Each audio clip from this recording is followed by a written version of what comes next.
Gentlemen, it's a rare honor to have you both here Thank you, Conan. in the same room. I'll tell you one thing, it's rare to be here. It is. I left out the word honor, but it's just an oversight.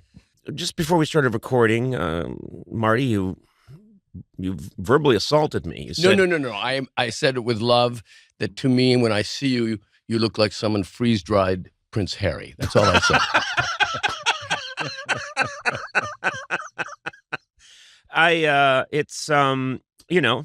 my staff looks forward to any time that Marty Pardon me? I have a staff.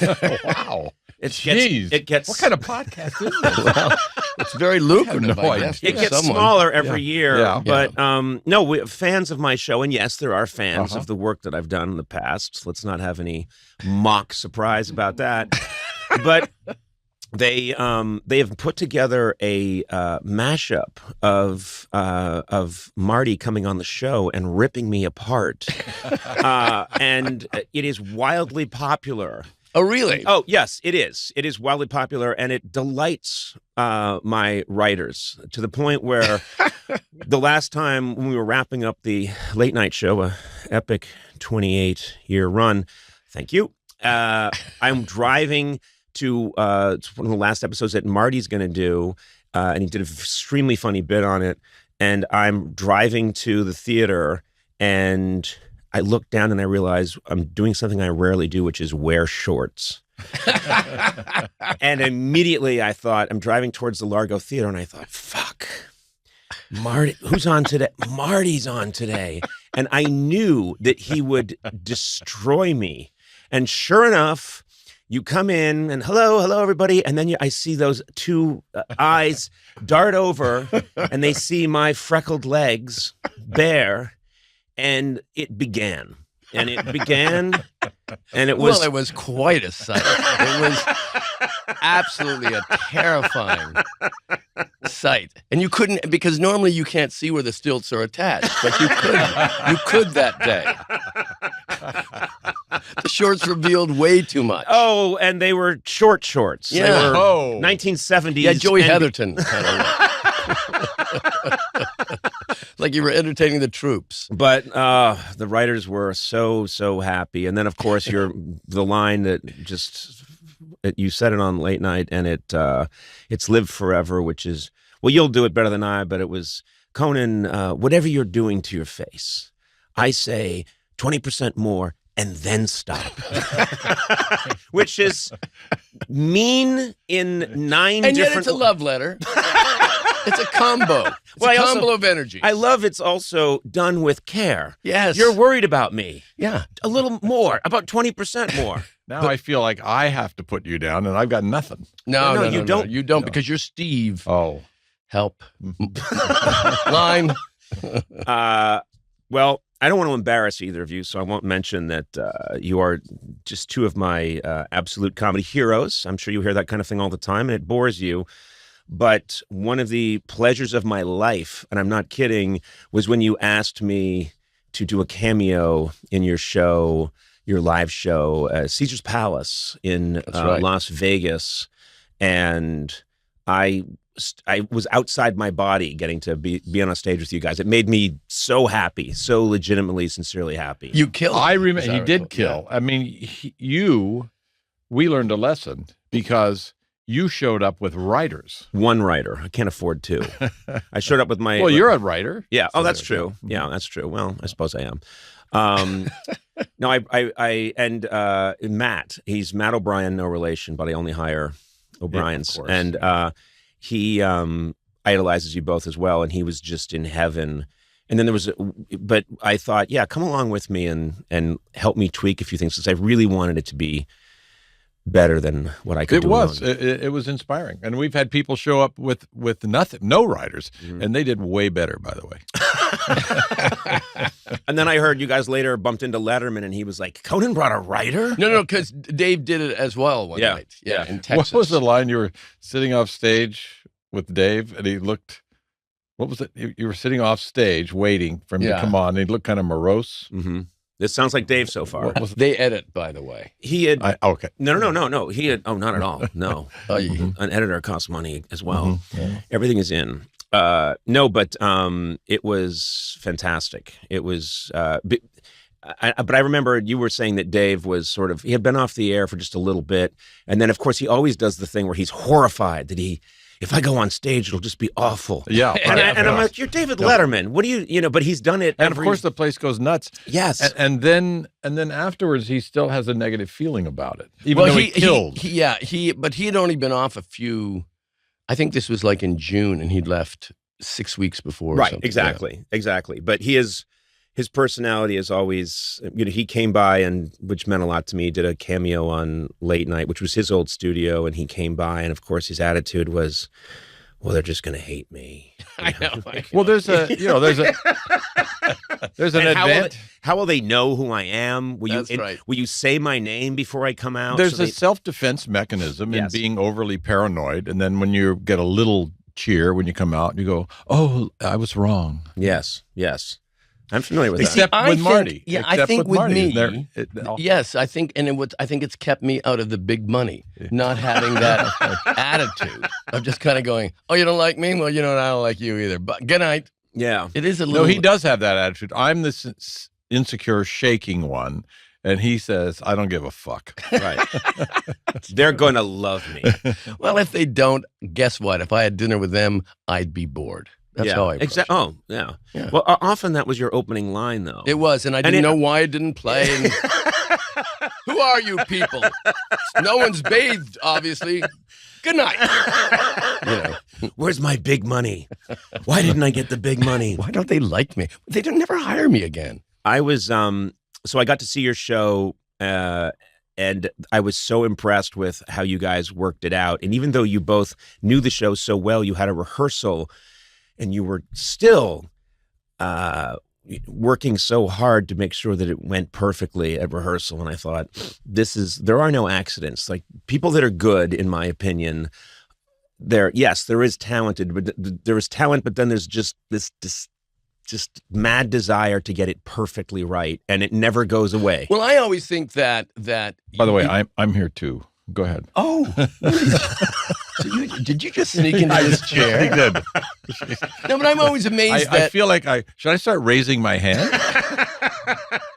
Okay, well, go ahead. You say something. No, I don't have it. I had something. I think we prepare. I prepare out of fear. Yep. And also love, because when we get a new joke, I'm energized the whole show.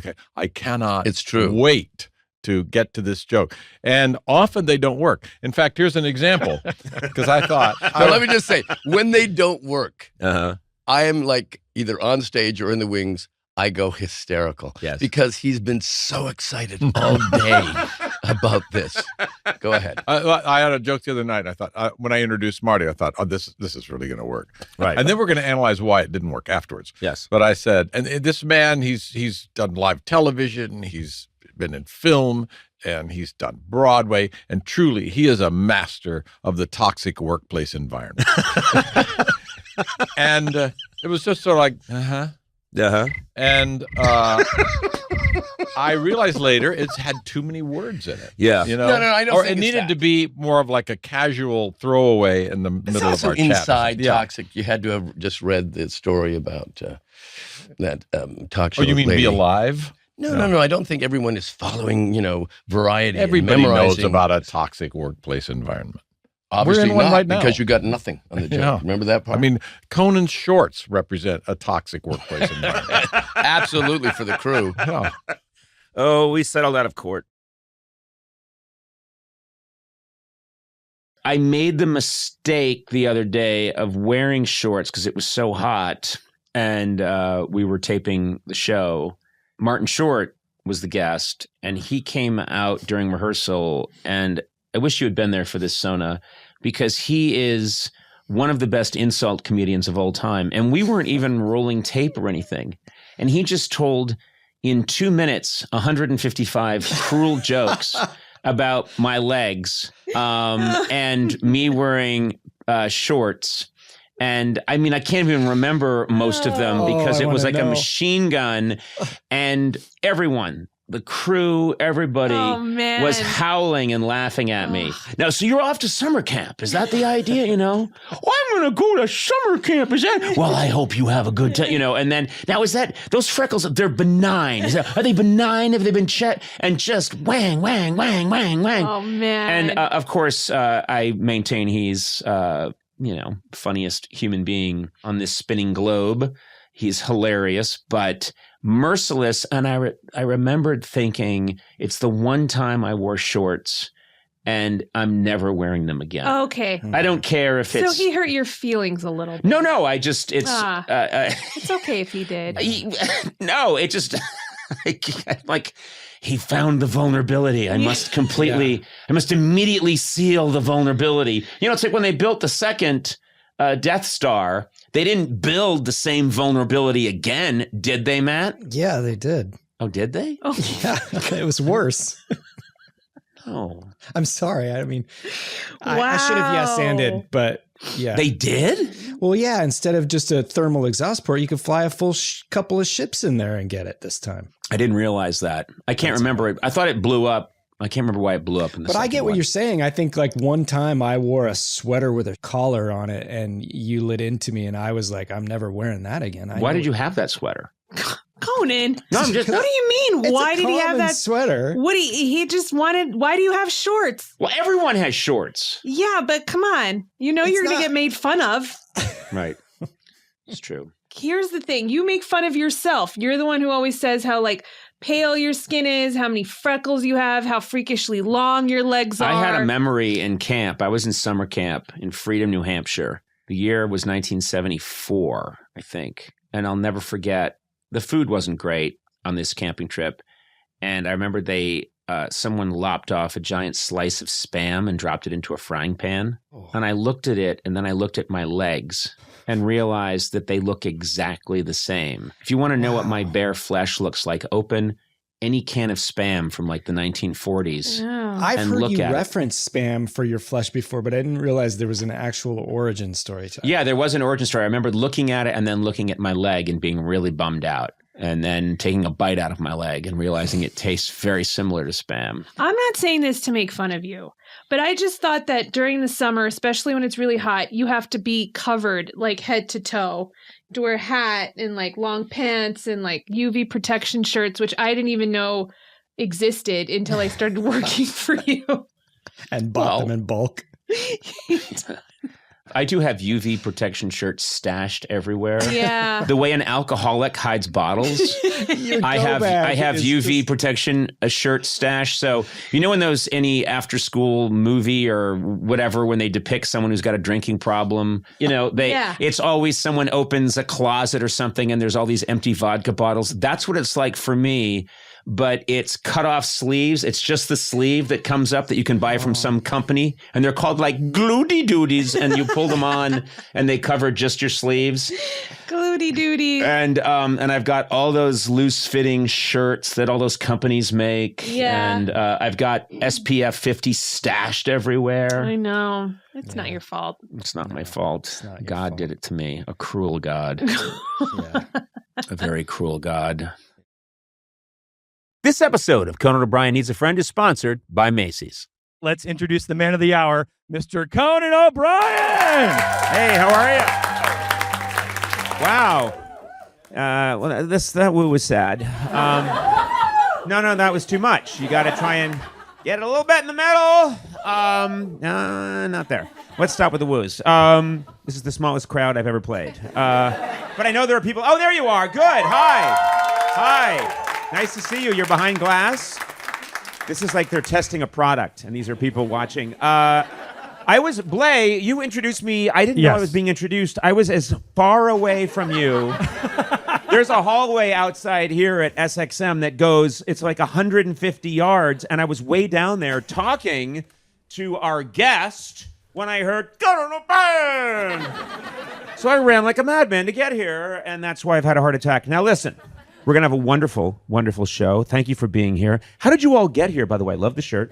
Don't wear it in the rain. How did you all get here? Did you apply? What happened? Are you contest losers? What happened? Yes. Team Coco winner from Instagram. Hey, nice. All right. And I know we hid a ticket somewhere. I don't know where that. What happened? So tell me how you found that ticket. I did a thing where I said we were going to hide this ticket outside Macy's. Were you watching? Yeah, I saw it about 20 minutes later, and I knew exactly where it was because I worked a couple blocks away. Okay. And so this is the biggest moment of your life. There will never be anything. You'll have children. You'll probably become president, but this is the biggest moment of your life. Yeah, it's all downhill from here. Yeah. Starting right now, you're going to hate the interview. You're going to loathe it. I can't talk to these people because they're in the witness protection program behind glass, and I think there are people listening elsewhere, but it's really wonderful to be here I call it Sirius XM. That's my little nickname for it. I love coming to New York. I've been having a wonderful time, and I want to bring out a good friend of mine. He's grew up in a cornfield in southern Illinois, and this is his first time in the big city. And I'm not kidding. He got scared when we got into an elevator yesterday. I told him, relax, it's a magic room. Let's bring him out here. David Hopping. David! A magic room. David, you are from, tell us where you're from. I'm Carlinville? from Carlinville, Illinois. It's near Springfield. Okay, and it's a town of like 11 people. Like 5,000. About 11. 6,000, And, yeah. what's that? You guys can sit in the chairs. Why would we Oh. sit? Well, I'm just saying it's the intro segment for the podcast. Who are could you? I'm saying you could stand also, but there's some nice What do you wanna comfy do? chairs there. Okay, Why you're don't you right. sit There's down? some comfortable chairs here. Yeah. Why wouldn't we sit? There's a good Why would sitting you sit? energy. Yeah, there's mics there. Yeah, Okay, perfect. these mics work. Okay. It's nice of you to come. David, we've been here about 3 days, and you've seen 15 Broadway shows. Yes. I've seen 3 so far, and then I'm seeing 1 on Saturday. Yes, yeah. And it's great. When you were growing up in this Okay. tiny, tiny town where there's just corn. I mean, yeah. corn is every... There is a lot of corn. Yeah, there's a lot of corn, and you didn't have a television. There was no heat, and you grew up. I think you were a scarecrow for a while. I'm curious. Okay. And then you come to this city Yeah. with Conan O'Brien. The only time I've ever been to this city is with you. And you walk around with me. I do. And your job is to tell people, hey, look, it's Conan O'Brien. He's so needy. They don't seem to recognize me. You're very good at that. Thank you. Yeah, and you hand out... Someone has to do it. Yeah, he hands out my bio explaining it. Yeah. Like, oh, The Simpsons. Yeah, I scan like this that. QR code. Yeah. Well, I hope you're having a good time. I am. Because that's really your job, is to have a good time. The last time we were here, we spent Valentine's Day at a really nice restaurant. Sent my wife a picture because we were here for work, and I sent my wife a picture of David and I at a romantic restaurant. And I said, no, don't be sad. It was a lovely evening. I got you a rose. Remember that? You were maybe going to have a friend visit, so we had like a third place set up, and then finally the waiter just came and slowly just took it away. It was tragically sad, but I had a good time. Yeah. You're a good friend. Thank you. You're my paid friend. You're an assistant. Yes. And this is fun. It's really fun to be here. There's Yeah. an energy in New York. Yeah. It's terrible. I think it makes us better versions of ourselves. We are better. Yeah. Yeah, we were nice. I've been to a couple of Broadway shows already. It's been wonderful. Your wife's been to a lot too. Anything to get away from me. She goes without me. She brings a handsome guy with her. Well, I think we should probably. What should we do? Should we bring out our guest now, Blay? You're in charge of this. You're the boss. If you want to bring out the guest, we got a great guest. So You're holding the mic kind of close to your mouth in a weird way. I don't really know how these work. Yeah, I've I only know. seen kind I of love American that Idol. Everyone where they I'm do- talking to so far is not a professional. You came to Conoco to install air conditioning. That's right. Yes. And then we just gave you a mic and we let you go. And I don't even remember how we found you. I just walked in one day. We have no security at Team Coco. I think he's our security. David's our security. Yeah, I'm really yeah. threatening everybody. Very intimidating. Yeah, exactly. You tell people, leave Conan alone or I'll take you to the Broadway show Smash. Yeah, I went to see Smash. I had a great time. Yeah. Wait, did you see 2 shows last I did night? a double feature last night. I saw Oh Mary and Sunset Boulevard. Oh, a gasp. Oh, Mary's fantastic. It's like hilarious. Yeah. Yeah. Perfection. I loved every second. Perfection. Well, not every second. There's one second I don't like. No, I love everyone. We are blessed. I mean, I'm going to introduce our guest, who's a mystery. Your legs. There's a woman right here whose legs are going like She's excited. jackhammers. She's happy Are you to be about here. to pounce? What are you going to do? You're going to charge? Anytime. Anytime. Our security is right here. Yeah, no, that's my security. Yeah, come on up. And if you're free on Valentine's Day, let me know.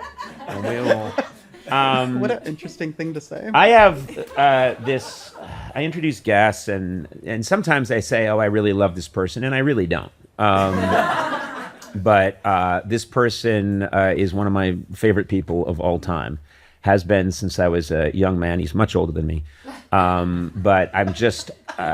He's and this card says, "My good friend." He is a good friend and a hilarious comedian. And I think no, that doesn't do it. He's, I believe, the funniest person I've ever met. And I've met everybody. And he's also one of the loveliest people I've ever met. And I am absolutely over the top, crazily thrilled that he's here with us. My guest today is all those things, and he stars on the hit Hulu series Only Murders in the Building. I'm excited he's here. Marty Short!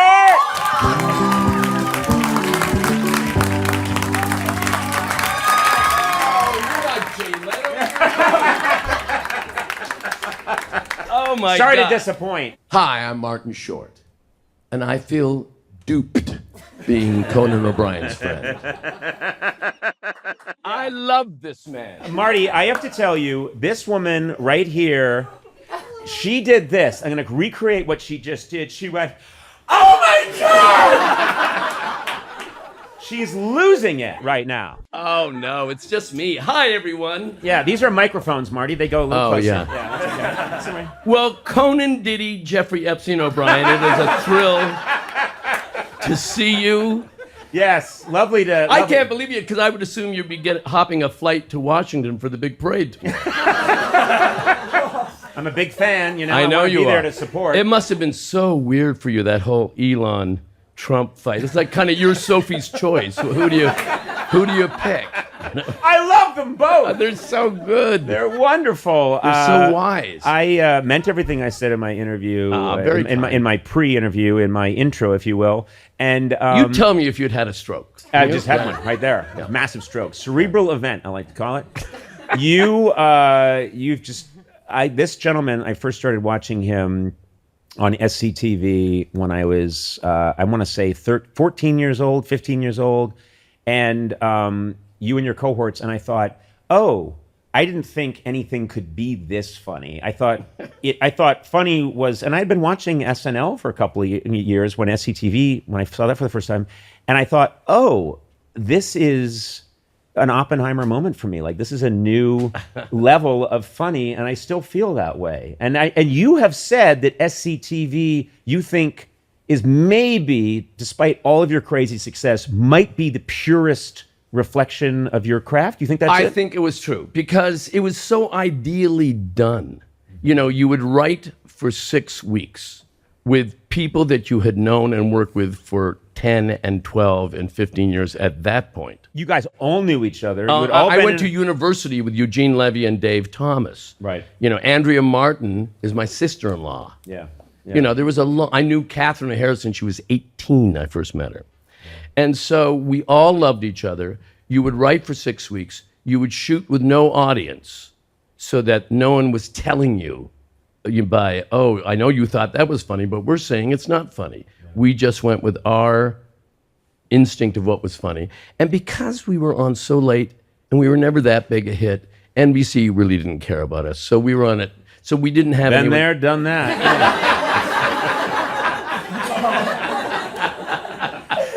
But no, I know the feeling. Well, I set you up for I know that. the feeling. Yeah. Oh, and that was all you. Okay. Yeah. Look at how he did. He took credit. But beautiful. I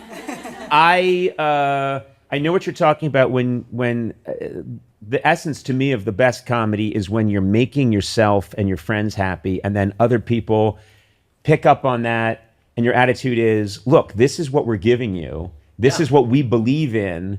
And then my brothers and I are watching in Misquamicut, Rhode Island, at our grandfather's house on a TV that's picking up a weird station in Buffalo, off Buffalo, and we're getting it in Rhode Island, and we're religious converts to what you guys are doing, because just so many fantastic characters, and then jokes that were there for people that were paying attention.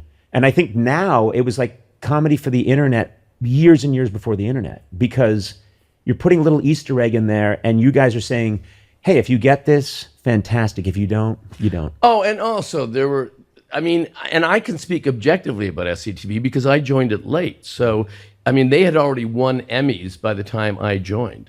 So when I'd see Rick Moranis do a VJ when no such thing existed, or comment that Michael McDonald seemed to be on every album. So you see him running from studio to studio, doing and running out of the studio. I think this is the level.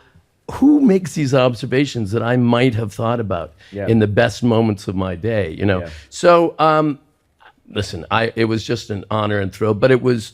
I remember one point I was doing a piece called The Nutty Lab Assistant, and the premise was that Ed Grimley took a potion and became John Cougar Mellencamp. That was. But anyway, so now that old bit. So now we're on stage, and I'm Grimley and John Cougar. Then he didn't have the Mellencamp. Was getting ready to replace me as I transitioned, and I saw Andrea and John Candy and Catherine, who were playing just people in the audience, laughing and laughing, and I thought, look at these people. They love each other. They've been friends. They've done Second City Stage. They know each other so well. And look where we are. And that was 1982, you know. Yeah. And it continues. I was such a fan that when I was in college, I invited John Candy. It was just not long after Splash, to come visit the Lampoon, which is where I really got my start. Come see and meet everybody and go to a dinner, and we did an event that he would be the guest at, and I spent a day with him, which was a wonderful time in my life. And then that was his real life. Yeah. And then years later, I bump into a woman. She said, "I'm John Candy's daughter," and I said, "Oh, hi." And she said, "I have a picture you might want," and she had a picture that John took of me. I'm the sweetest little girl you ever saw. Wearing I put on a special jacket because I'm going to meet John Candy at the airport. And you had the Buster Brown haircut. Yeah. Back then, right? Yeah. I'm dressed as a Catholic schoolgirl. And he took a picture of me, and I thought, I don't know, it's so funny that I don't have a picture with John. I have a picture he took of me, but he was everything I wanted him to be. And that's something. Yeah, that was his genius, that he was everything you wanted him to be. And that's why when you see, especially Planes, Trains, and Automobiles, he just breaks your heart because he was such a brilliant actor, but he was so funny and so sweet. You know, I will also I'll say this about Mr. Martin Short, that when I grew up idolizing this guy, and then I've noticed that over the years we've become friends, which has been just one of the greatest gifts of my life. He's Marty Short 24/7, and it's awful. Gee, that sounds kind of desperate, actually, when you put it that way. It's terrible. He's doing Grimley, and I'm like, sit down. Yeah. We're at a funeral. I was just about to say, this is my dad's funeral. But no, you came in, and you're just you're out, and always you're one of my, I'm going to say maybe my favorite insult comic. Your insults are so. Oh no, it's done with love. Oh, it really isn't. No. I mean, look. When I say you look like a 6'5" creamsicle, I mean that because you're pale. Let's face it. I mean, if you had a pimple right in your middle of your forehead, you look like the Japanese flag. You're like if Iceland had a face. Okay, now. Are we good now? Right. Yeah, good? we're done. Are these written on your... I had to get out of there. You know, I didn't run this morning, so... The biggest mistake I've made in my career was on... I can think of some. Okay. Yeah. Let's take it easy there. Down. Yeah, rough. Was one of my final late night shows, and I'll be doing it at a theater in Los Angeles a couple of years ago, I think 3 years ago, and I'm coming to rehearsal. It's a brutally hot day, and so I never wear shorts, but I thought, I'll just wear shorts at rehearsal. What does it matter? So I'm wearing shorts. What does it matter? What is it doesn't matter. I'm just there with whoever's the guest, and and we'll just be at rehearsal and whatever we're going to do. And I'm driving in, and my mind starts to go, who is the guest today? And then I realize it's Martin Short, and oh fuck. And you walked in, it was like, first I thought I was looking at two rolls of paper towels. They were your legs. Well, this is what I go, no. And I'm thinking, should I try and stop and buy pants? It's too late. I get there. Marty comes in and like a laser beam, the first thing he does is he does maybe 10 minutes that's devastatingly hilarious about my legs. I didn't know, beef jerky came as spam, I just made that one up, but anyway, just bang, bang, bang, bang, bang. And my writers were crying because they love it. They never get to see anyone really, and Martin Short comes in, and it was the best treat for everybody. Well, that is the joy when the boss is ripped to shreds. Yes. Yeah. And when the boss has hideous legs. They weren't Betty Grable gams, as we used to say in the 40s. You know a reference the kids will love. Thank you. Thank you so much. This is being filmed in black and white. You had a great honor, which is you were inducted not long ago into the Five Timers Club at Saturday Night Live. Great honor. And I've done one Saturday Night Live, and then Lauren said, "Okay." We saw how that goes. But that is I was in the first Five Timers Club. I was the guy who opened the door. I have one of the first lines on the first Five Timers Club where they induct Tom Hanks. And I remembered all I had to do was say, "Hello, Mr. Hanks." And I think he says, "Hello, Sean." And I'm wearing a blue blazer. And all I have to do is take a smoking jacket off of a hook, help him off with his jacket, and put the smoking jacket on. That's all I have to do. I'm very young. It's Saturday Night Live. Oh, you're not on TV yet? No. I'm a writer on SNL. And Jim Downey said, "Have Conan do that," because he thought I was a funny lad. And I'm there. Audience, live television, and knock, knock, knock. I open the door and I go, "Hello, Mr. Hanks," because I'm in my head saying, "Hello, Mr. Hanks. Hello, Mr. Hanks. Hello, Mr. Hanks." He comes in, he goes, "Hello, Sean." And I help him off with his jacket, and then I go to get the robe, and I'm putting the sleeve on wrong. And I've looked at it subsequently, and it's a second. It was 30 minutes to me. I couldn't get his arm through, and it was horrifying, and it was my... Well, the same thing happened when Jimmy Fallon was trying to put the coat on me, and he couldn't get it. They finally just draped it. Yeah, but he really fucked that up. Just inept. What are you going to do? I know, it's true. But... he's on NBC. Yes, he is. Yeah. His show lasted. They kept him. Yeah. So they were like, "This guy is good." Yeah. Anyway, let's not dwell on that. No. That's a long time ago. Or dwell on it a little more. Well, as I said, just in the dressing room, at least you hold no bitterness toward it, so that's good. I really don't, actually. No, you let everything go. Yeah, that's one thing about you. You let defeats go. Go ahead. No. In my own way, it was a wonderful thing. We're going to edit that out. No one snorts at me on my show. We have to talk about Only Murders in the Building. Yes. Because it is a phenomenon. And one of the things that's been lovely to see is, first of all, massive hit. And second, it's so nice that it's come so late in your life. You've got like a year or two tops. Yeah. I've talked to your doctor, and but no, it is such a phenomenon. Now, what if I, just in my sleep tonight, pass away? What do you do with it? Do you leave these jokes in? Conan can predict the future. That is a huge win for me. I guess that's true. You've got to check out Marty's last interview where Conan predicts. Yeah. It's fantastic. Yeah, you're like the new Nostradamus. Yeah. Or Moo. Nostradamus. Yeah. We can edit that. No, I'm going to keep that in. All my laughs will stay in. Yours will go. I do the edits myself. We're going to put... And hopefully you do the sweetening, because I've heard your laughs. We put crickets in on you and huge laughs from the 1950s on me. No. Before I came out, I said to your producer, I thought they had an audience, but because I was hearing nothing. It's a fantastic show. You get to work with your partner Steve Martin. You guys are so fantastic together. Thank you. And the idea. I love Steve. The other. Well, you say that now. At dinner tonight, it'll be a different story after a few drinks. But you don't really buzz me about him. It's about him all the time. Selena Gomez, of course, just fantastic. Mr. Short, we closed a long time ago.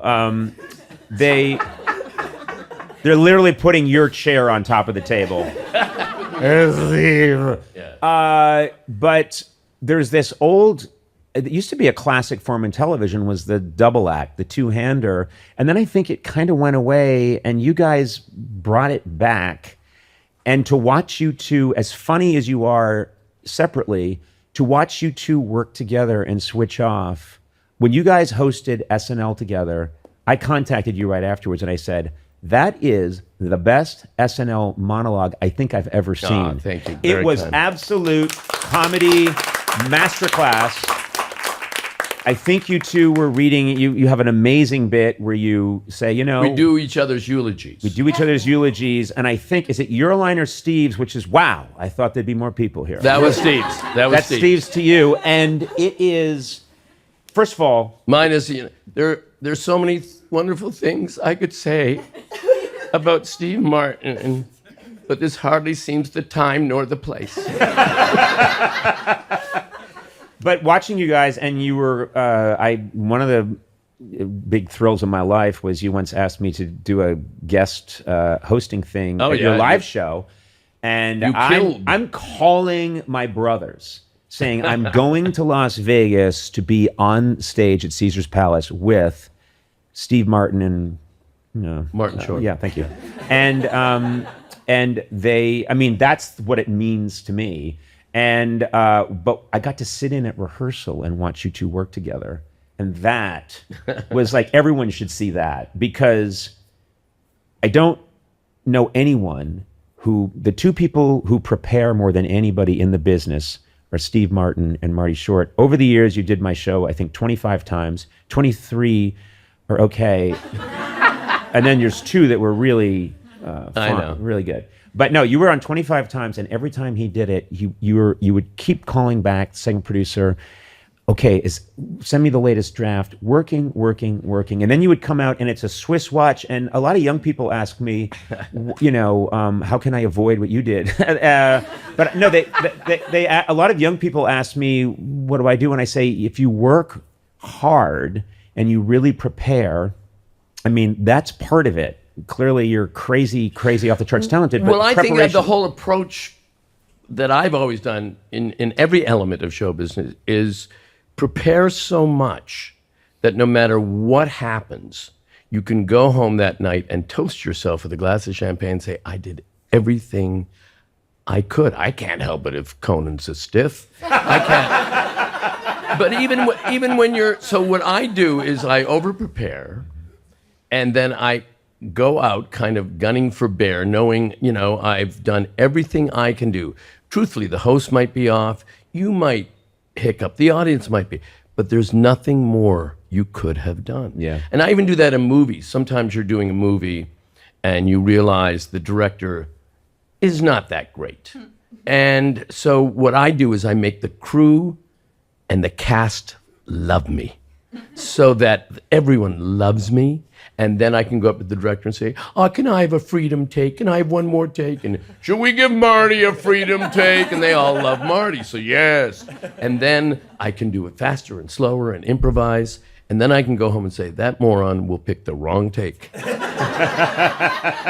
I did everything I can. This toasting yourself at night with alcohol is sad. Yeah. Well, I don't think the first couple are sad. I think when it gets into spillage here, and no one's there, But you did that.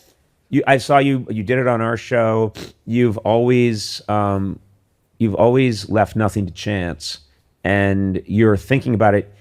Your early Letterman appearances, your Carson appearances. I remember just how funny you were, and people who don't know think, well, it's Martin Short, so that's what happens. No, I mean, it's important that people know there's a whole architecture and a lot of work that goes into it beforehand. Well, it is a weird thing. I remember the first time I did an important American talk show was Dave Letterman in '82. Yep. And I remember thinking, okay, what do I do here? And I thought, oh, I know what it is. You have to be on. You have to be like a charming person at a dinner party, but it's got to be 8 minutes of your best dinner party moment. Yeah. But you don't have the hour and a half to ramp up to that 8 minutes. So you have to figure out what those 8 minutes would be. Yeah. Dave was always funny because sometimes, like one time I went on and he said, tell the Tony Randall story. Yeah. And I said, Dave, I was on 7 weeks ago and I told the Tony Randall story. No one cares. No one's watching, he said. Yeah. But so sometimes you would hit some of them, but at least you went out knowing, okay, I can relax because I'm prepared. Also, when you prepare like that, you're available to play in the moment. Absolutely. If something, you're confident. I always think if I want to prepare, and then get out there, and if I've thrown it all away because I get out there and something happens that I wasn't expecting, that's even better. Absolutely. If you haven't used that stuff. Absolutely. I mean, with certain hosts, with you, I had to prepare every second because I knew I wasn't going to get much. But no, we had great times, you and I. There's a best of me and Conan, I think, on the internet that is just fantastic. There is a mashup. Some fan did a mashup of all of Marty's appearances, and you want to see a master at work. It's mostly insulting me, and it's one of my favorite things in the world. And then you told me once that you were on the internet, and one of the comments was, does Martin Short realize that Conan's 6'4" and can kick the shit out of him? That's right, yeah. Well, what happens when you do talk shows, and then, I'm not on social media, but I will go to YouTube to look at the last appearance just to see, oh, they didn't use that joke. Oh, God, I can use that joke. But you're seduced by the comments. And there's always, that thing of, oh, he's fun. Oh, I like him. I have been bored by that guy from day one. And then one of them was, Conan, he attacks Conan. If Conan wanted to, he could take him apart. Like, I'm mad, that as if you say these insults to me and afterwards, I'm like, I've got to get Martin Short. He'll pay. Only one of the things that's so fun about Only Murders in the Building is you don't need them because you've got this amazing nuclear core of you, Steve, and Selena, and it's just wonderful. But then you have guest stars. Yeah. And you can have whoever you want. You're getting the cream of the crop. And it's an honor. At one point I looked over, we were shooting something, and there were chairs, we're in a holding area. And I looked, and there was Meryl Streep, and there was Christoph Waltz, and there was Renee Zellweger, and there was Diane Wiest. And I was starting to count the Oscars. And it was 2, 4, 6, 8, 9. It was insane. Yeah, I have a Writers Guild. You have an ace? I have a Cable Ace Award. Yeah. Writers Guild nomination. Yeah. But do you have, you've had everyone on. Who's on the wish list for, because you just wrapped, I believe, season 5. Yeah, that's correct. And 2 days ago. 2 days ago. Yeah. And do you have a wish list for who would come up next? I think, he's from Chicago. I think Pope Leo would be the kind of guy. He did a lot of improv at Second City. He did a lot of improv at Second City. He was in the touring company with Bonnie Hunt for a couple of years. No. Listen, I think it's going to be a different era. Yeah. Anyway, no, I don't listen. There's so many. I know so many great actors that I would love to work with, but I don't know. Wouldn't Ryan Reynolds be great? Wouldn't Yeah. Ida Lupino. No, she's gone. But you know what I mean. Betty Grable. Betty Grable. No one remembers. Yeah. She's got gams forever. Yeah. How about those gams? No, I don't know. I'm always amazed. Here's what the proudest of I am of Only Murders it has a reputation of being the happiest, loosest, most fun set to be on. And a lot of these great legendary names that we have attracted have heard that, and that's one of the reasons they're doing it. So, and I think that's because Steve and Celine and I all share a similarity that we like to work in happy joyness, because that's your audience and that's you're going to work. You know, the big mistake people make sometimes in show business is that, you know, I've heard actors say, well, I try to create World War III on the set, and out of the ashes come my performance. And what's insane about that is that's assuming that this film or TV show is going to work. Yeah. The only thing that you can have and keep to yourself is the experience of doing it. And that's got to be the great fun hang to go to work. And if it's not, then quit. I think the other thing that might, I would assume, you've had this incredible career before Only Murders in the Building, but when a hit of this size comes, and you've already experienced success, but it's coming at this stage, it's coming at a time when you have a perspective on these hits like this don't come along. No, they're miracles. They're total miracles. But I must admit, it sounds, and I really mean this, that I've done so many things that I've just loved doing, and some of them didn't become popular, and some did kind of, and some did. And I have great love for all those experiences. You know, some of the things that, I mean, I made this film Clifford. Oh my and God. Everyone, Oh my God. you know, when it came out, Roger Ebert, you know, attacked it on a level that he never attacked anything. Right. But I loved it. So that, and I think also- the only time when a critic gets you, the worst part is when you know it's not good and they've cut you. Yeah. You know, Right. that's bad. But when you love something, that experience, it doesn't matter that the film didn't open that weekend once. You just live with it and love it the same way you like Only Murders in the Building. Also, that endures. I mean, that's the nice thing now is I think, I have a saying, and I've said this to a lot of people, good work is never wasted. And it's one of my religious tenets is that if you do something that you love, that you think has real value, it will, over time, it will withstand everything. Cream rises to the top. Cream rises to the top, which is actually chemically not true. But sinks like a stone. No, if you leave it out a few days, it will. Yeah. I forgot that part. Yeah. But I think that's when I think about you, it is, I mean, I was talking to you, I've done this before, but you came in and I was bothering you about your character on Arrested Development who is thrown by Uncle Jack. Yeah, who's thrown by a strong man to attack people, and that's one of my favorite. You're one of those people where I could sit back and think about you, and I go like, well, you know, nothing's better than Clifford. Wait, Arrested Development. Wait, that season on SNL. Wait, there's this, there's that, and there's just this constellation of incredible work that's all very distinct and different, and that is a gift to everybody. I mean, everybody in comedy, just fans, everybody. I think, but you could say the same thing about Kristen Wiig, about Catherine O'Hara, Andrea Martin. You know, so many people I've worked with, Christopher Guest, Billy Crystal. I've worked with the greatest people imaginable. Yeah. You know, and so when you work with people on that level, it's a tennis game. You got to, okay. I remember the first day working with Meryl and driving to the studio and thinking, I'm nervous today. I haven't been kind of nervous going to the set for a long time. Oh yes, Meryl Streep. Yeah. I forget who it was, if it was you or maybe it was Tom Hanks told me that they were shooting a scene with Meryl Streep and they were in a movie with Meryl Streep, and at one point they wandered over to the set and she was sitting on the couch and she said, can you run lines with me?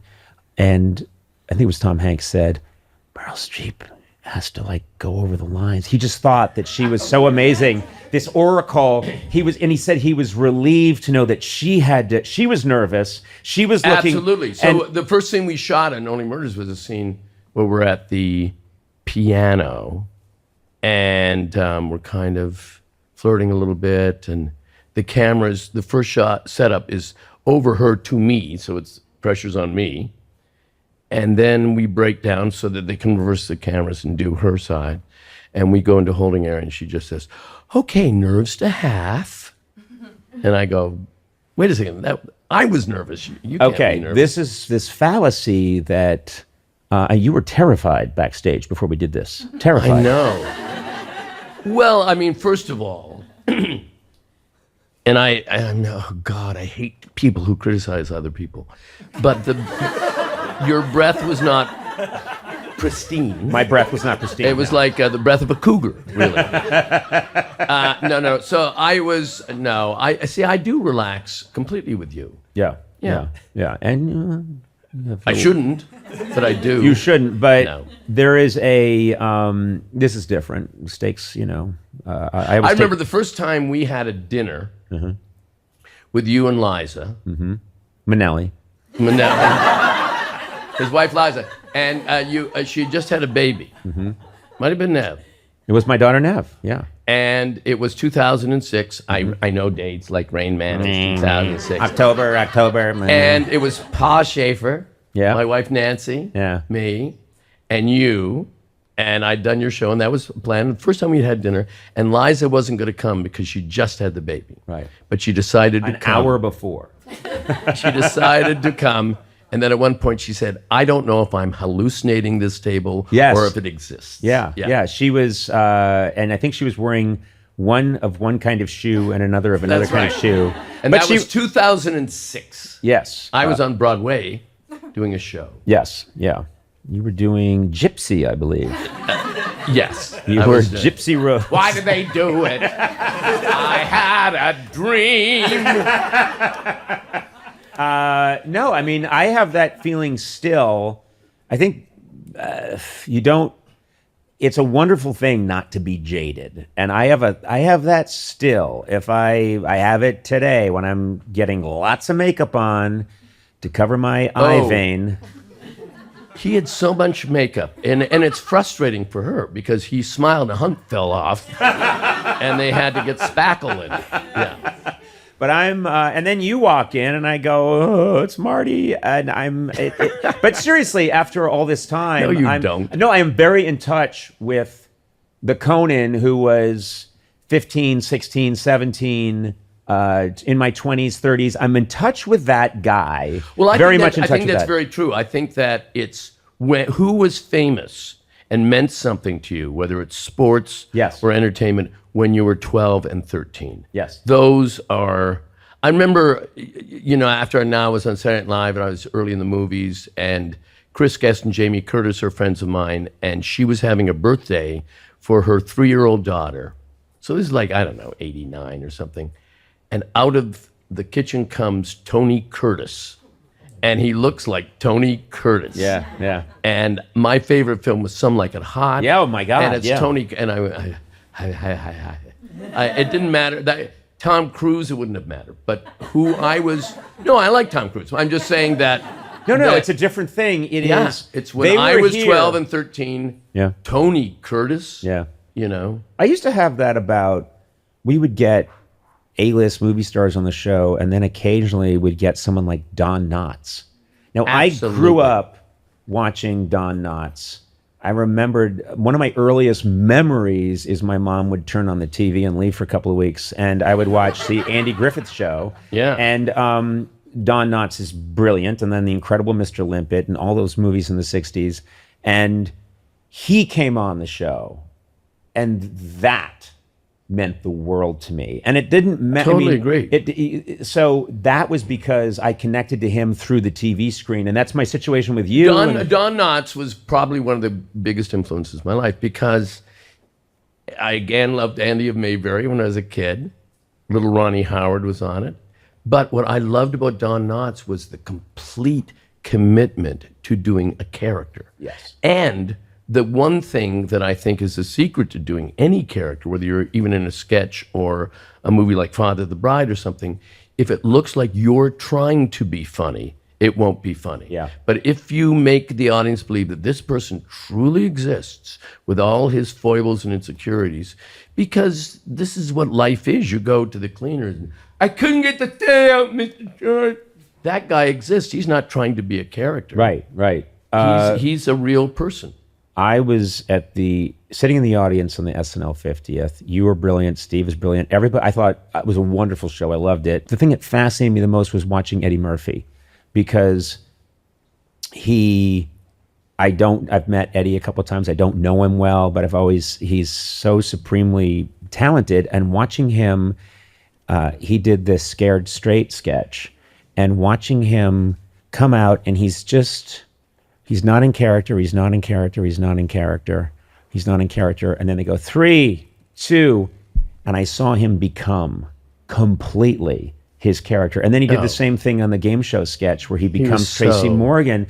I saw him there waiting. He's just getting, and then 3, 2, and I saw him at 1 physically become Tracy Morgan with his body. Yeah. And I thought, this is extraordinary, the commitment and all my favorite. There's a reason he's Eddie Murphy. Yes, yeah. But one time when I got to go backstage and say hi to Bruce Springsteen, because my drummer Max Weinberg is also in the E Street Band, he said, "Come back and see Bruce." And I went back to see Bruce Springsteen, and I said, "That was just insane. That was incredible." And he went, "Yeah, I'm still trying. If I can get that part where we do that one song, it isn't quite. So if I can just," and I thought, what is he talking about? First get that mouth fixed. You got to push the jaw back, and I keep writing him, and he won't write back. No, but it's a quick surgery. It's a night guard he just won't wear. That's all. No, it's amazing. I mean, Bill Hader told me the story that we were all it's 2012, and it was maybe the greatest stage thing I'd ever seen in my life. It was Philip Seymour Hoffman and Andrew Garfield in Death of a Salesman, directed by Mike Nichols. It was 2012. And it was the opening night. You couldn't comprehend. There was so much emotion on that stage. You said, well, they can't do it again. So Bill, I had escorted Bernadette Peters that night. And Bernadette's sitting beside me. And Bill Hader leans forward to say something to me and turns and hears Bernadette say, "How can they do it 8 shows a week? How is it possible?" And Bill said, "I'm sorry, I don't mean to eavesdrop. I just heard Bernadette Peters' question. How do they do it 8 shows a week?" I'm just lean back and ignore it because she'd only done 35 Broadway shows at that point. But it is incredible when you see great artists and they're still, probably Phil Hoffman or Andrew Garfield were thinking, "Oh, I didn't do that moment right." Right. And you're seeing something you think is historic. It's funny because I think people, what you said about commitment, you have to be 1,000% committed to the character. Right. And I really feel that if you had kind of done, people think, well, okay, that applies to if you're playing Othello, if you're playing in Shakespeare. Yes, I understand. I'd say, no. It's what makes Ed Grimley funny. It's what, I'm serious, is that you are that person, you become that person, and it is deadly serious to you, even if you've got the crazy hair and it's. But because there's another. It's like I look at Jiminy Glick, and if I had to sum him up, I would say a moron with power. Yeah. Because there is an assistant. When I order tuna, I do not expect it to not have Dijon mustard. That's a sin. And she's quivering and she screwed up the order. I love that idea. And Ed the idea that someone gave you a show, you know what I mean? Someone said he gets a show. He gets to interview people. He became powerful, But Ed Grimley, I remember my sister-in-law was coming to California. This is 1979. I was doing a TV series, and they were flying down, and she hadn't flown that much, so it was still exciting for her. And she said, "Oh my God, I changed outfits 3 times trying to figure out what I would wear on the plane."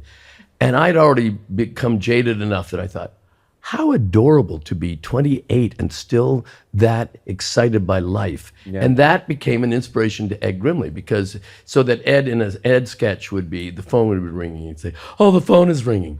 Gee, I love the phone. There's always such a sense of mystery."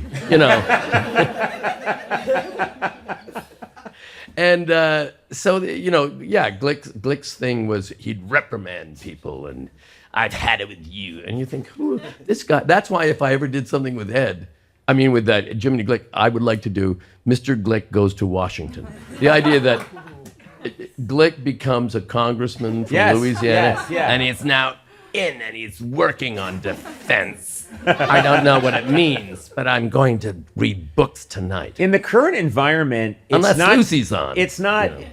In the current environment, it's not that far-fetched. No, it isn't. Cabinet position. For That's you can't believe how broad it's gone. Yeah, it's broader than any sketch, any character that you could comprehend. Right, because the essence of comedy and political comedy is to take something that seems a little off and then skew it and bend it this way, but you can't do that now because you open the New York Times and it's Jiminy Glick has been named Secretary of the Interior. And you'd say sure. And then your job as a comedian is to say, Jiminy Glick? Well, that's a... Jesus Christ. I don't know what to do with that. I don't know what to do with it. Absolutely. There's nothing you can do about it. Yeah. I'm going to let you go into the wild. You're a man who's much in demand. I won't let you go until I tell you that if my career ends today, I will look at a camera that's not there and say, I don't care. I know Martin Short. I love you to death. You're the funniest person I know, and I'm just delighted for you. Really, seriously. Wow, that is right back at you. And we're going to have dinner tonight. No, I don't think so. And I think, given the fact that I, as you people like to say, schlepped here, all the way here, I think you have to pay for dinner just to see what it's like. You know, Conan is notorious for never picking up a check. In fact, people think he has an impediment in his reach. Thank you very much. Thank you. Good to try the beef. Yeah. I don't have the wallet. Marty Short, go with God, go with peace. God go love you. Conan, thank you so much. Martin Short!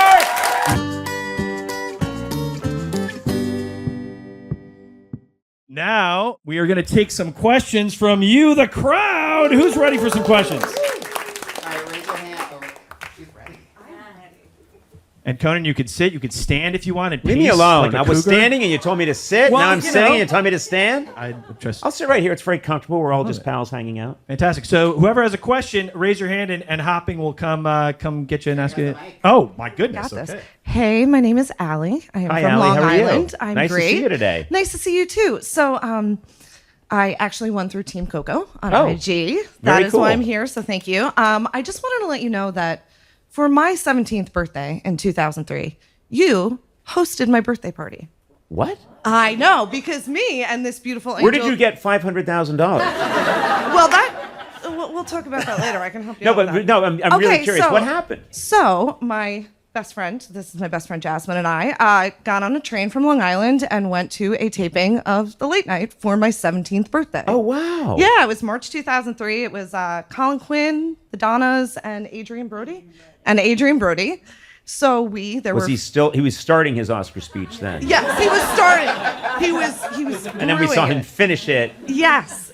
20 years later, yeah. Because it was actually funny when you were talking about people when you were a teenager who just sit with you and stay with you, and you are one of those for me. Oh, so that's thank nice. you. Thank you. But I just wanted to let you know that we were teenagers, we were little scallywags, and we might have brought some alcohol and marijuana into your studio. I remember that was a very good crowd. We were. So Adrian Brody was getting laughs that he's never gotten since. That was us. That was a bunch of... So wait, how did you sneak it into NBC? We put it in our backpacks and we... Wow, really good security. Amazing. What's in your backpack? Don't mind. Okay. It was like, we had like 40s of Old English. And no page said anything? I'm sorry, go ahead. I had a backpack with only a bottle of vodka in it. Yes. Wait a minute, you weren't just taking... You didn't just... You took like a full functioning bar with you. Yeah, pretty much. We're from Eastern Long Island. So that doesn't explain everything. But we had an hour and a half on the Long Island You Railroad. murdered? I'm from Long Island. I'm from Long Island. But I just really wanted to let you know. And then we also had like an ounce of weed with us. We had a lot. So you were smoking? No. We smoked a blunt outside of Rockefeller Center in the middle of Rockefeller Center. So you don't remember that? I don't even think you went to my show. We did because you ran past me and your hair was just blowing in the wind. There's and it no was just, wind inside. Well, you made it. It was. There were fans. You were nowhere near my show. I was. So I just wanted to say. You were watching live with Regis. So I wanted to let you know, thank you for a very wonderful 17th Well, I'll tell you birthday this. party. Your first name again is? Allie. Allie. It does have a lot of meaning to me. I bump into people on the street and they'll tell me I was here when you did this or this or that. And I really do feel like I'm seeing an old friend. So Aww. Thank you. And, Yes. there were years early in my career, there's a lot of people who get very negative about aging, and we have such a youth-centered culture, and it's worldwide. But I've enjoyed getting older because I'm very happy about my life, and I'm very in touch with, as I was talking to Marty, I'm very in touch with when I was younger and so worried about, is the show going to make it? Am I going to make it? What's going to happen to me? Is this going to be okay? Or is anyone watching this? So when I bump into people who are watching way back when, it's really meaningful to me. So thank you. You have been such a part of, and I'm going to speak for her, you've been a part of our lives for 25 years. So thank you. But I was on for 33. So I can always find the negative. I can find the negative so fast. Yeah, I am the absolute worst. Yeah. All right, we're gonna do one more in here, then we're going out. Oh wait, there. you go. Yeah, she's got to get Two one more too. in here. What suddenly we don't have time? This is my favorite part. I don't like Marty. Go ahead. My name is Maya, and I actually watched the very first episode in '93 that came out. I used to cut school as well from Brooklyn, and me and my friends used to come in and watch. It was always Bob Costas for some reason. Those were the episodes. 93 is all Bob Costas and Al Roker, and it was like Bob Costas Monday, Al Roker Tuesday, Bob Costas Wednesday. Yeah, there was like a Fred Savage in there somewhere, just like Sure. the A-listers. Yeah. But actually, I've waited almost 18 years to say this. My daughter is named Nev because of the episode when you came back, and I think Andy at the time was like, "Oh, what did you name your daughter?" And you said Nev, and I remember watching her go, "What a gorgeous name!" And my daughter is 2007, and her name is Nev. And every time, and so I'm shaking right now because you have been my comedy legend, and I've waited 32 years to meet you. So well. Thank you. I am. Listen, I'm getting a hug before I go. I know HR will intervene, but I will tell you that it's so funny because when I named my daughter, when Liza and I came up with the name Nev, we were thinking of names, and we came up with the name Nev. We were really thinking of the Irish name Neve, and the only problem is that Neve, the Irish spell it because they love to do this. The Irish are such ornery bastards. They'll be like, it's Neve. How's it spelled? Niamfk. They'll just throw stuff in. And there's this theory that they were doing it just to fuck with the British. Those bastards will throw consonants and vowels in there they've never heard of. And so we just thought, no, Nev. And so Neve is so clean. And then so many people are like, oh, after Nev Campbell. And I'm like, this episode of Conan O'Brien Needs a Friend is sponsored by Macy's. Let's introduce the man of the hour, Mr. Conan O'Brien. Hey, how are you? Wow. Well, that was sad. No, that was too much. You got to try and get it a little bit in the middle. Not there. Let's stop with the woos. This is the smallest crowd I've ever played. But I know there are people. Oh, there you are. Good. Hi. Nice to see you. You're behind glass. This is like they're testing a product, and these are people watching.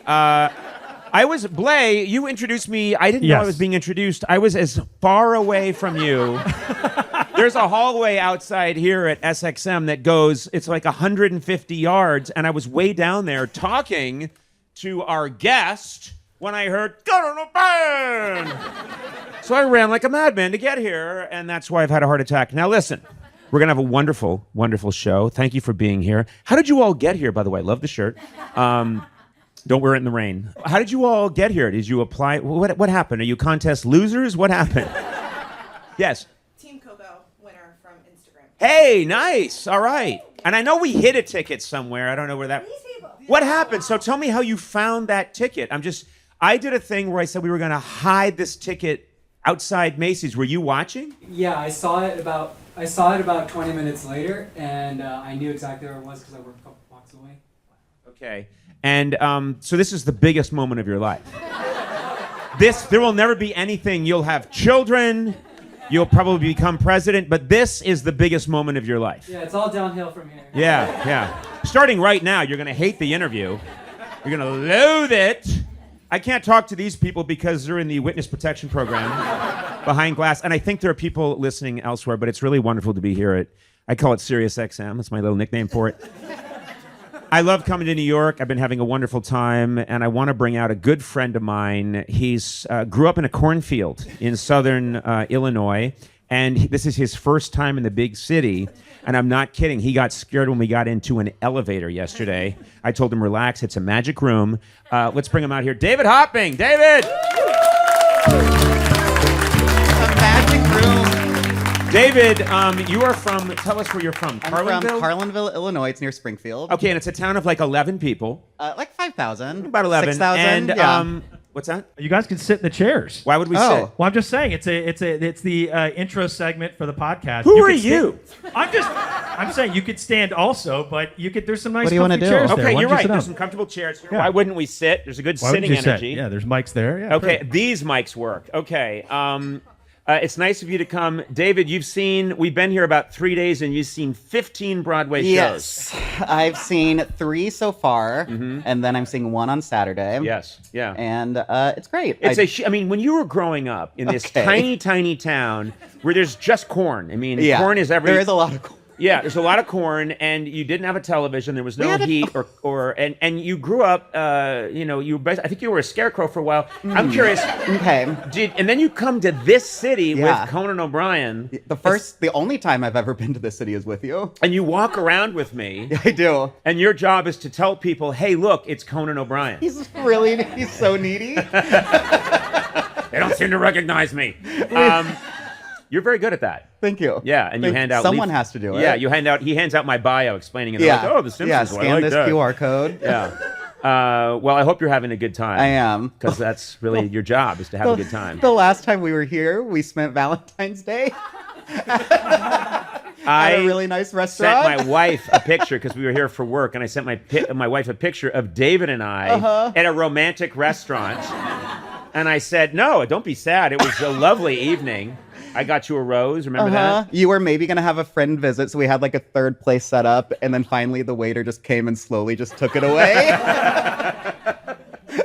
It was tragically sad, but I had a good time. Yeah. You're a good friend. Thank you. You're my paid friend. You're an assistant. Yes. And this is fun. It's really fun to be here. There's an energy in New York. Yeah. It's terrible. I think it makes us better versions of ourselves. We are better. Yeah. We were nice. I've been to a couple of Broadway shows already. It's been wonderful. Your wife's been to a lot too. Anything to get away from me. She goes without me. She brings a handsome guy with her. Well, I think we should probably... What should we do? Should we bring out our guest now? Blay, you're in charge of this. You're the boss. If you want to bring out the guest, we got a great guest. So you're holding the mic kind of close to your mouth in a weird way. I don't really know how these work. Yeah, I've I know. only seen kind of I love American that Idol. Everyone I'm talking to so far is not a professional. You came to Conoco to install air conditioning. That's right. Yes. And then we just gave you a mic and we let you go. And I don't even remember how we found you. I just walked in one day. We have no security at Team Coco. I think he's our security. David's our security. Yeah, I'm really threatening everybody. Very intimidating. Yeah, exactly. You tell people, leave Conan alone or I'll take you to the Broadway show Smash. Yeah, I went to see Smash. I had a great time. Yeah. Wait, didn't you see 2 shows last night? I did a double feature last night. I saw Oh Mary and Sunset Boulevard. Oh, a gasp. Oh, Mary's fantastic. It's like hilarious. Yeah. Yeah. Perfection. I loved every second. Perfection. Well, not every second. There's one second I don't like. No, I love everyone. We are blessed. I mean, I'm going to introduce our guest, who's a mystery. Your legs. There's a woman right here whose legs are going like She's jackhammers. excited. She's happy Are you to be about here. to pounce? What are you going to do? You're going to charge? Anytime. Anytime. Our security is right here. Yeah, no, that's my security. Yeah, come on up. And if you're free on Valentine's Day, let me know. And we will. What an interesting thing to say. I have this. I introduce guests, and sometimes I say, "Oh, I really love this person," and I really don't. But this person is one of my favorite people of all time. Has been since I was a young man. He's much older than me. But I'm just. He's. And this card says, "My good friend." He is a good friend and a hilarious comedian. And I think no, that doesn't do it. He's. I believe the funniest person I've ever met. And I've met everybody. And he's also one of the loveliest people I've ever met. And I am absolutely over the top, crazily thrilled that he's here with us. My guest today is all those things, and he stars on the hit Hulu series Only Murders in the Building. I'm excited he's here. Marty Short!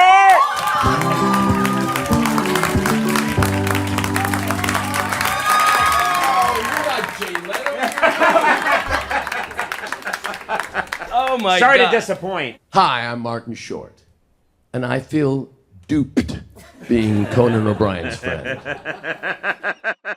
I love this man. Marty, I have to tell you, this woman right here, she did this. I'm going to recreate what she just did. She went, "Oh my God!"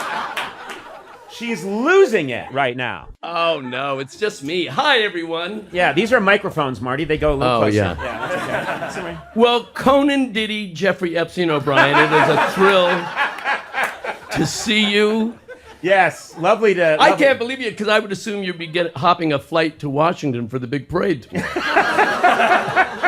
I'm a big fan, you know. I know wanna you be are. there to support. It must have been so weird for you, that whole Elon Trump fight. It's like kind of your Sophie's choice. Who do you pick?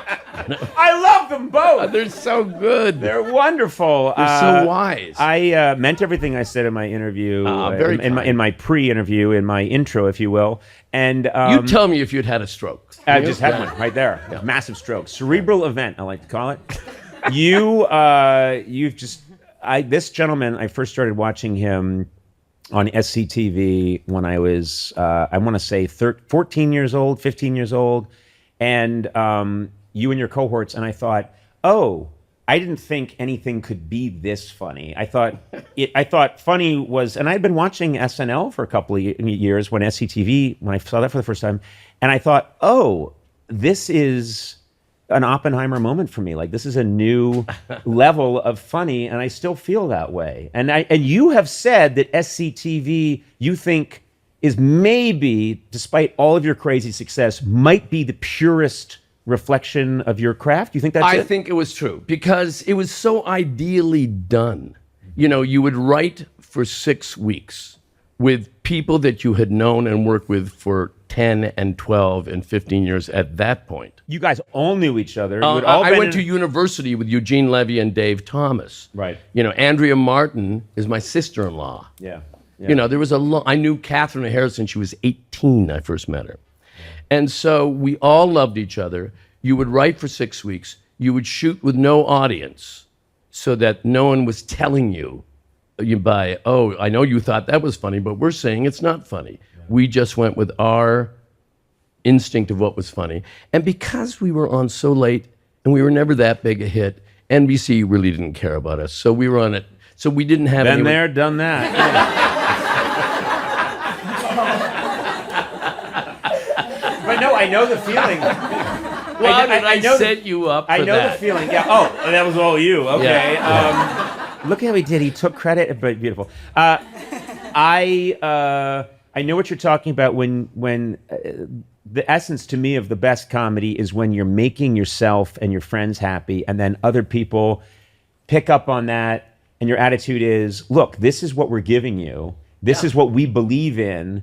And then my brothers and I are watching in Misquamicut, Rhode Island, at our grandfather's house on a TV that's picking up a weird station in Buffalo, off Buffalo, and we're getting it in Rhode Island, and we're religious converts to what you guys are doing, because just so many fantastic characters, and then jokes that were there for people that were paying attention.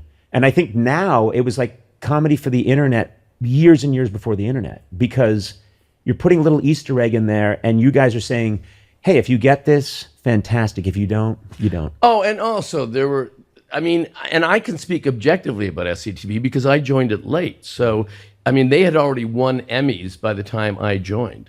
So when I'd see Rick Moranis do a VJ when no such thing existed, or comment that Michael McDonald seemed to be on every album. So you see him running from studio to studio, doing and running out of the. I think this is the level. Who makes these observations that I might have thought about in the best moments of my day? You know. So listen, it was just an honor and thrill. But it was. I remember one point I was doing a piece called The Nutty Lab Assistant, and the premise was that Ed Grimley took a potion and became John Cougar Mellencamp. That was. But anyway, so now that old bit. So now we're on stage, and I'm Grimley and John Cougar. Then he didn't have the Mellencamp. Was getting ready to replace me as I transitioned, and I saw Andrea and John Candy and Catherine, who were playing just people in the audience, laughing and laughing, and I thought, look at these people. They love each other. They've been friends. They've done Second City Stage. They know each other so well. And look where we are. And that was 1982, you know. Yeah. And it continues. I was such a fan that when I was in college, I invited John Candy. It was just not long after Splash, to come visit the Lampoon, which is where I really got my start. Come see and meet everybody and go to a dinner, and we did an event that he would be the guest at, and I spent a day with him, which was a wonderful time in my life. And then that was his real life. Yeah. And then years later, I bump into a woman. She said, "I'm John Candy's daughter," and I said, "Oh, hi." And she said, "I have a picture you might want," and she had a picture that John took of me. I'm the sweetest little girl. If you've played the game, NFL player at your level, do you watch the game? Is it different for you to watch the game than it is for an average fan? How does someone who's been there watch the game? I mean, realistically, it just probably depends on what type of level of intoxication I'm at.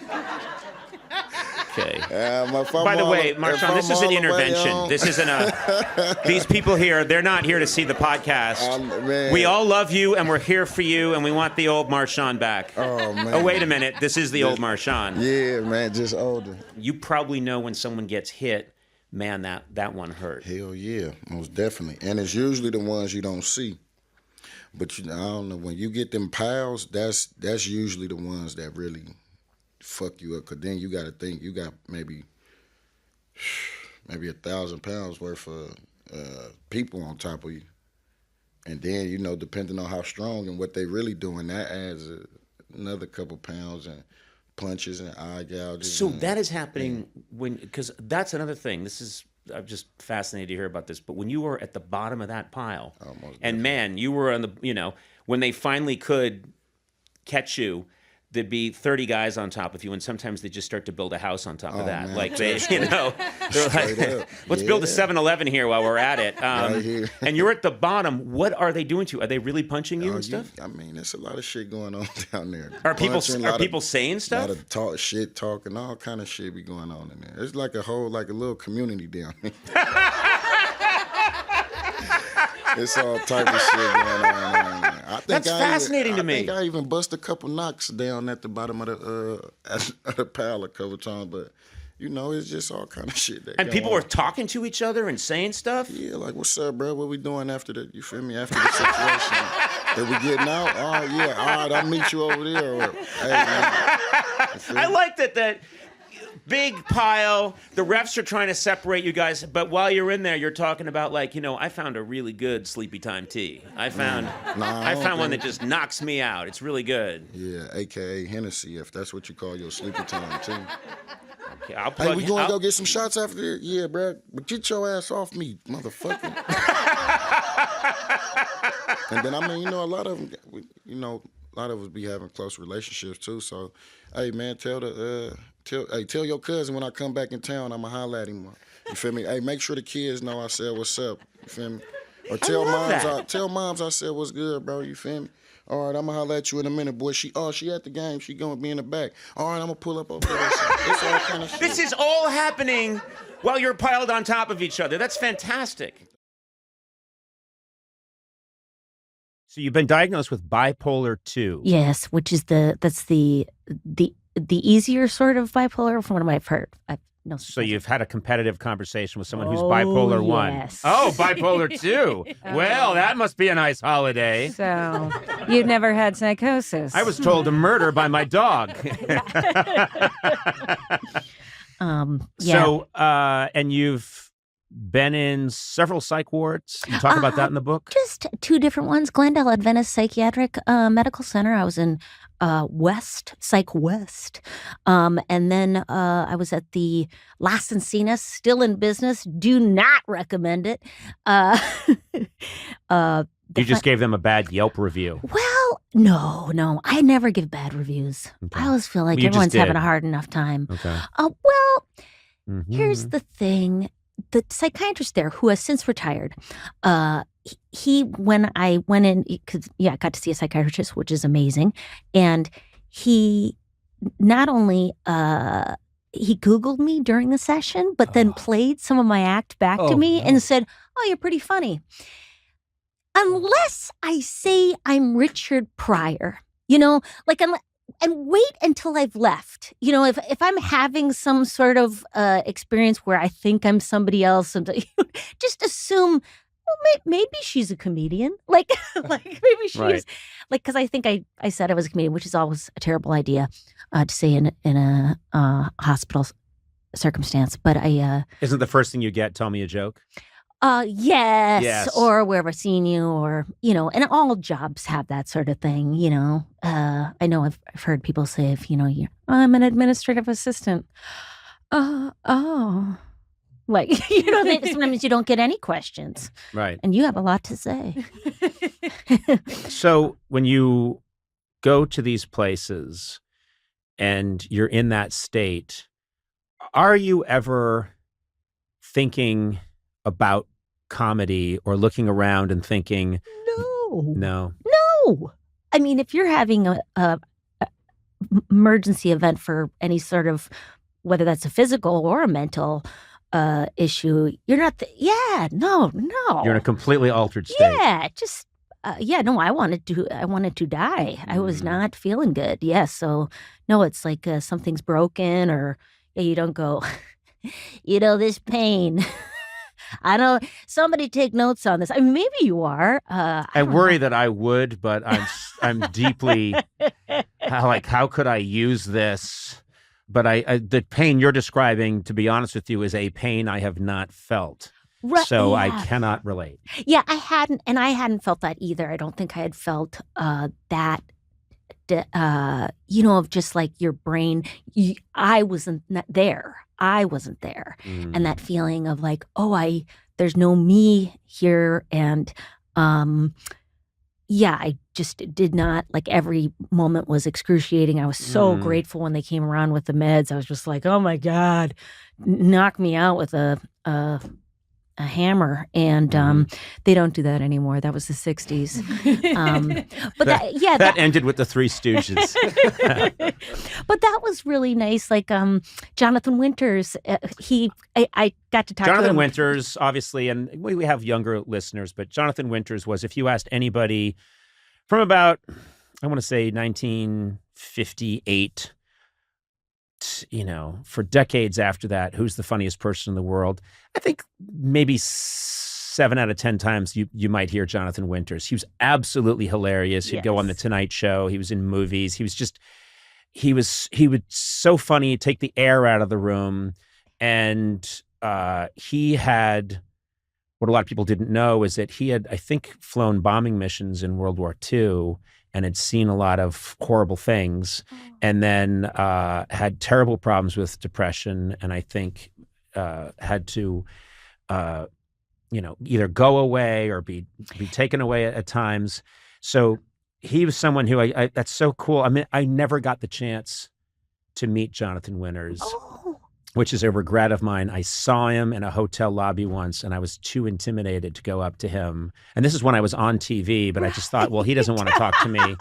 But I wish I had talked to him. Yes. But he was someone who, like you, really knew, a comedian who was breathtakingly funny, but also knew this crazy deep pain. He had I think a few psychotic episodes, and in the 60s I think they would just everyone was just, there was just a big jar of Valium, and then they'd just numb you out, and he was there for months.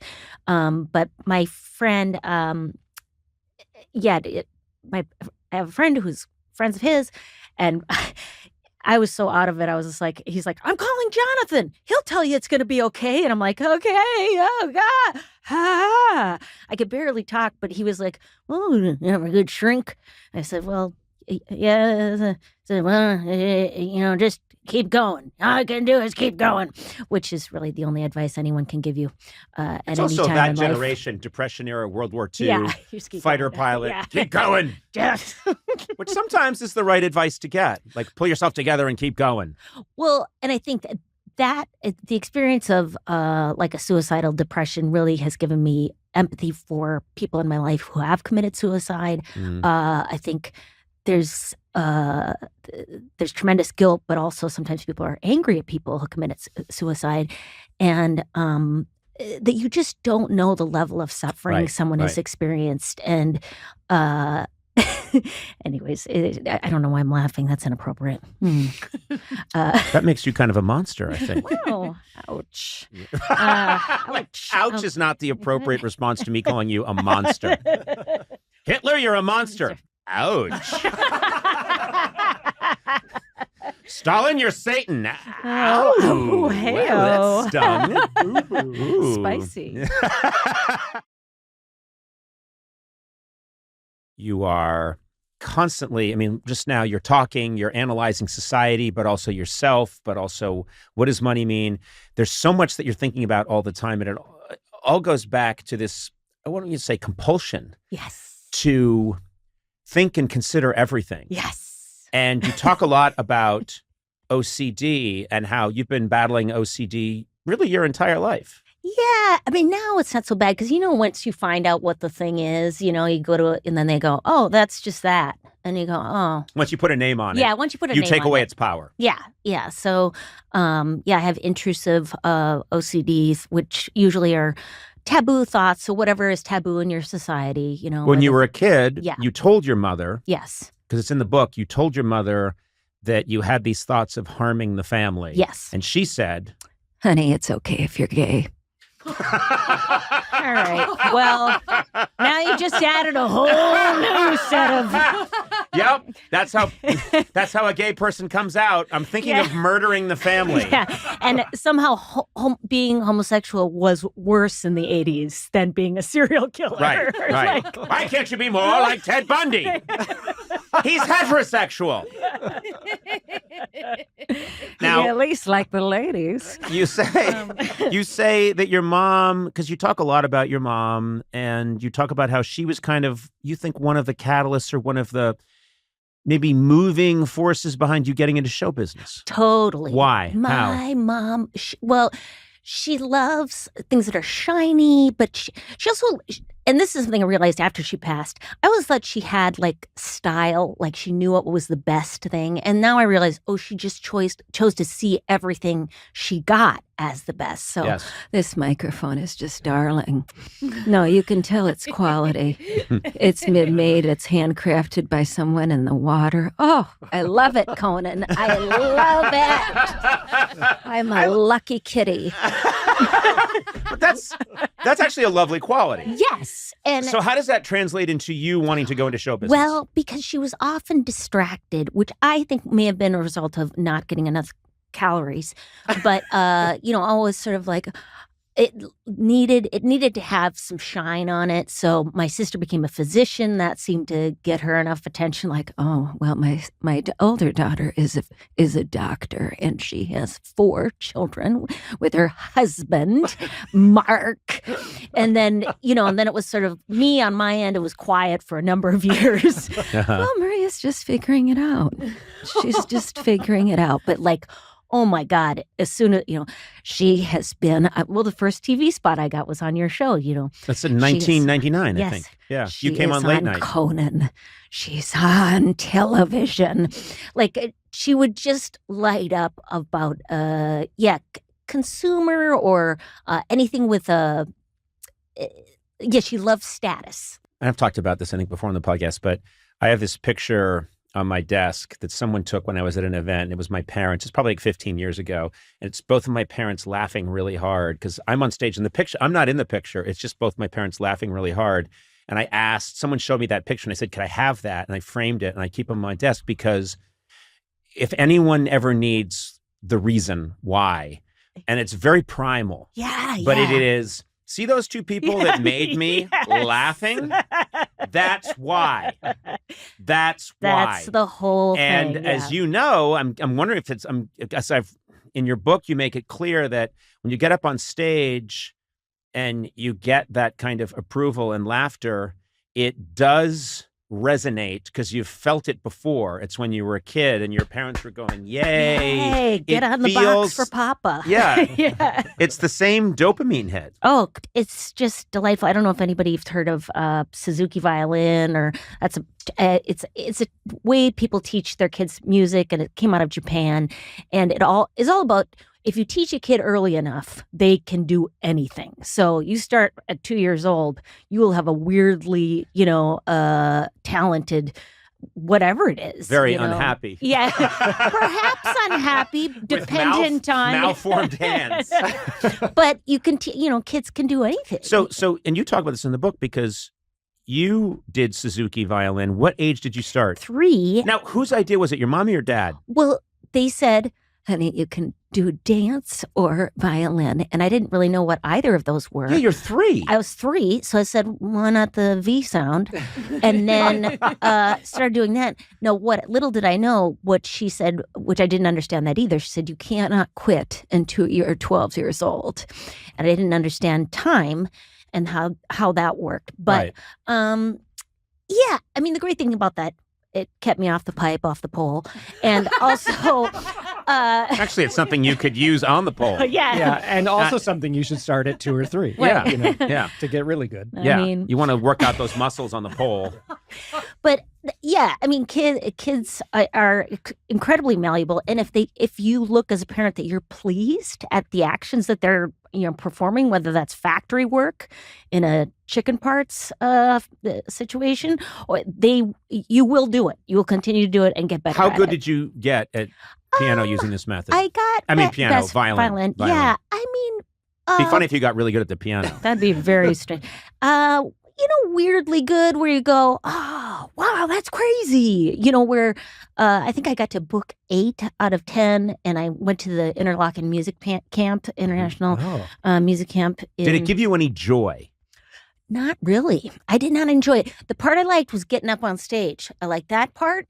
And then I kind of liked the feel of victory. Like if I whooped somebody, like if somebody didn't do well and then I did well, which is monstrous. And but what I liked more was getting laughs and stuff, because I did some theater and stuff as a kid and speeches. Yeah. When I went to Catholic, the whole Catholic rigmarole, which is that's how the Vatican likes you to refer to it now. And St. Lawrence Church, Brookline, Massachusetts. And early on, they just noticed that this kid enunciates and he seems to clean up okay. You be the one that reads the little passages, from the New Testament. Nice. So I was a kid and I had that experience of I'd get up in front of the congregation and I would read, and Luke said to the Corinthians, what saith you on that day, Jesus? And I would read those, and I remembered this material's no good. Like, Yeah, this it's not material's good. like, there's not, it really, I mean, No. I'm sorry, it's not funny. No. This material doesn't have the goods. And I could sense sometimes like, oh, this is a good crowd, because I'd hear the priest before me, Father Dwyer would get some laughs. And I'd be up there with my Corinthians and I saith to you, and then the palms were cut down in the sheaves. And I'm thinking, no, this isn't the right material. No. But okay. Church was my first time seeing stand-up. I got to see a white guy have a hot take on a weird story. Church is very much like a public speaking It's the gig. first thing, yeah. And so that was where I got like a little taste of what it could be. Could be good. Yeah. And so I understand that idea of, okay, you're on stage with a violin and you're quickly realizing, I don't really want the violin up here with me. Well, and I did that at first because I thought, well, at least I can kind of make people happy with this, because I didn't really want to bomb. But people will be acceptable or accept that I'm good at something, and then I can hit them with my ideas. And nobody wanted that. And but then I moved to Los Angeles. There were 2 other comedians who are female doing acts with violins. And so I said to myself, I think I can kick this to the curb now. There was something that popped in your book that was so, because everybody, I've talked to so many comedians either on late night, but especially on this show, and they talk about these early jobs they've had, and people have had some really crazy jobs, but you had one that you talk about in the book where it's early, you're trying to get into show business, it hasn't quite gelled in stand-up yet, and you get this gig doing some kind of a Star Trek show. Deep Space Nine. Deep Space Nine, but it's a live show that you did at a mall? Yes. What? And, okay. Paramount had a subsidiary named Paramount Parks, so I'm sure has been dissolved, and a man named Stan ran it. And it's always a Stan. Stan would tell us about fantastic new gigs. We're doing a Jack in the Box promotion. Do you and a Klingon want to go out? And we'd drive out to Pomona and stand around saying things like, "Greetings, I'm Major Lelanka of the planet Bajor." And get the fuck away from me. So you had to memorize. Right. You had to memorize all this stuff. Well, I can sometimes be half-assed when it comes to certain jobs. So stand-up I really care about, but that one I know I could have gone deep into the Bajoran history and Star Trek itself. I did not. You didn't do Were it. you in makeup and stuff too? Oh, yes. Because I don't know. Full if this is- costume. This is my genetic makeup. Do you speak of spirit gum? Oh, so you had to, No. if any kid said to you, "Hey, nice mask," you'd have to say, "Mask? Of Yes. what do you speak, Earth creature?" That kind of stuff? Yes. Oh, yes. Well, that's what I did. No one told me Did you to do it. Did you go, It was did you just go a off? natural bleed. Natural gift. And what is the, and you go, in the book, you talk about going off script a bit. Yeah, yeah. Which was really funny. Well, because I did read a little bit about the Bajorans, and it turned out they were kind of what I felt like. It was sort of the World War II Jewish experience of that realm. And so, And this is sci-fi. Yeah. It's not real, but you decided to go deep into that and then bring that to the mall and tell kids about it. Is that correct? My parents, the last I saw from them, I was in the attic of my parents' house. Yes, we had houses! We were not animals. Oh, you have a wrinkly face. We are not so different, you and I. And I was playing with my paper dolls. And yet all I have left is my parents is this bloody paper doll. I heard their screams. You were saying this to kids at a mall. Listen. Hey, lady, I just want some Jollibee. Yeah. Yeah. I got a 45-minute shift. I got to keep their attention. We're in the food Oh, that would court. have my attention. Our whole race was destroyed. Oh, you think I should be with a Ferengi? Oh, because you'd like to see what would come out from us. What child we would have. Hey, Sona, think of all the amazing things in life that are expressions of just you. Yeah. I mean, like the chocolate that you had on your face when you came in because you just ate that. What was it you were eating? I was eating a giant cookie. Giant cookie. Yeah. And that's so Sona. Okay. Or that song you stream over and over again that's just so you. What's that song for you? Twinkle, Twinkle, Little Star. Yeah. That is for my boys, not I know. me. Still, it's nice. Okay. Or, that podcast, that comedy podcast you just got to listen to. Yeah, Conan O'Brien Needs a Friend. Exactly. Is that what you listen to in your spare time? Yeah. I love it. Everything that makes you makes all the difference. State Farm believes insurance should work the same way. Your plan, your coverage selections can be personalized by you and only you.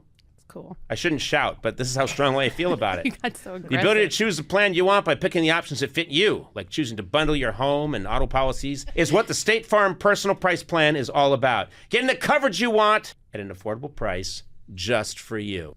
Call or go to statefarm.com today to create your State Farm Personal Price Plan. Prices vary by state. Options selected by customers. Availability and eligibility may vary.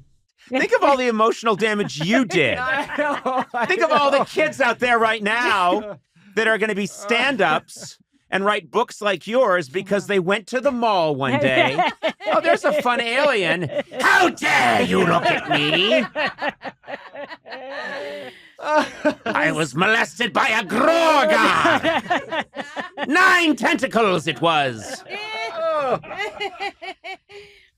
Yes, even though I felt a little pleasure, that pleasure. Oh, wait a minute, what? Well, you kind of liked it the somewhat? confusion of the trauma is that you can feel the shame of pleasure. We've got to get this to the Star Trek people. Yeah. This is good stuff. This is very good stuff. No, but I want to acknowledge that the Star Trek it is a real world, and I did not mean to poop on it. Well, I don't think you did. Okay. I think you It's not like when you do a show, you have to acknowledge the native land that you're on. It's fair game. No, Star you do Trek, with I Star think. Trek, too. You You do. need to acknowledge this was all taken from Gene Roddenberry. Now, we're in an interesting time as we record this because the writer's strike is going. And Money. Let's talk about it. Well, wow, you really lit up. Right? Oh, my God. Yeah. Oh, people are fighting over money and all kinds of stuff. And so, but one of the things about the writer's strike is that there's this rule that, and we all want to do the right thing, that podcasts, can't promote certain projects, but I am allowed to talk about books that I love that people have written. And that's why I wanted to talk to you, because you've written a book, Sure, I'll Join Your Cult, and which is a fantastic title, Sure, I'll Join Your Cult by Maria Bamford. And you are adored. You are a beloved stand-up comic, and you wrote a fantastic book. And I just wanted to start off by saying congratulations. And to everyone listening right now, go get this book. It's fantastic. And there's so much to talk about here because your whole career has been, you are so open about what you've been through. And man, you've been through a lot. Listen, I like to, monetize I like telling everybody everything, and it turns out that's a cash cow. So were you going to say monetize your pain? That's what you... well, or just like, have you ever read the book The Giving Tree? Yeah. Where, which I'm trying to rewrite it as The Giving Condo. But All there was the shade of the condo. And you can lay in the shade. You can't come in because you sold it to Russia. But The Giving Tree, the premise is the tree gives everything until finally all there is a stump for the little boy to sit on, who is now an old man. Mm-hmm. And I have nothing left to give except, stories. I like open book accounting. That's one of my last things I have to give. I'm a multimillionaire. I am worth $3.5 million in assets. So that's multi. And, so I feel like, and my dad passed away, which means he was a physician. I am white. It was generational wealth. So I'm doing okay over here. And I think the one thing I have to give is open Full book disclosure. accounting. Yeah. Full disclosure. Yeah, because I love companies that do that. Chobani Yogurt, where they taught everybody in the company, got to take accounting classes, and then find out what everything in the yearly report means. So there's actually some way you can argue for a raise or to go, oh, that's why I'm paid that amount. I'm listening. Yeah. Yeah. Listen, I go a different route than Chobani. See, I go more of a, I don't know, let's say Vladimir Putin route. Yeah.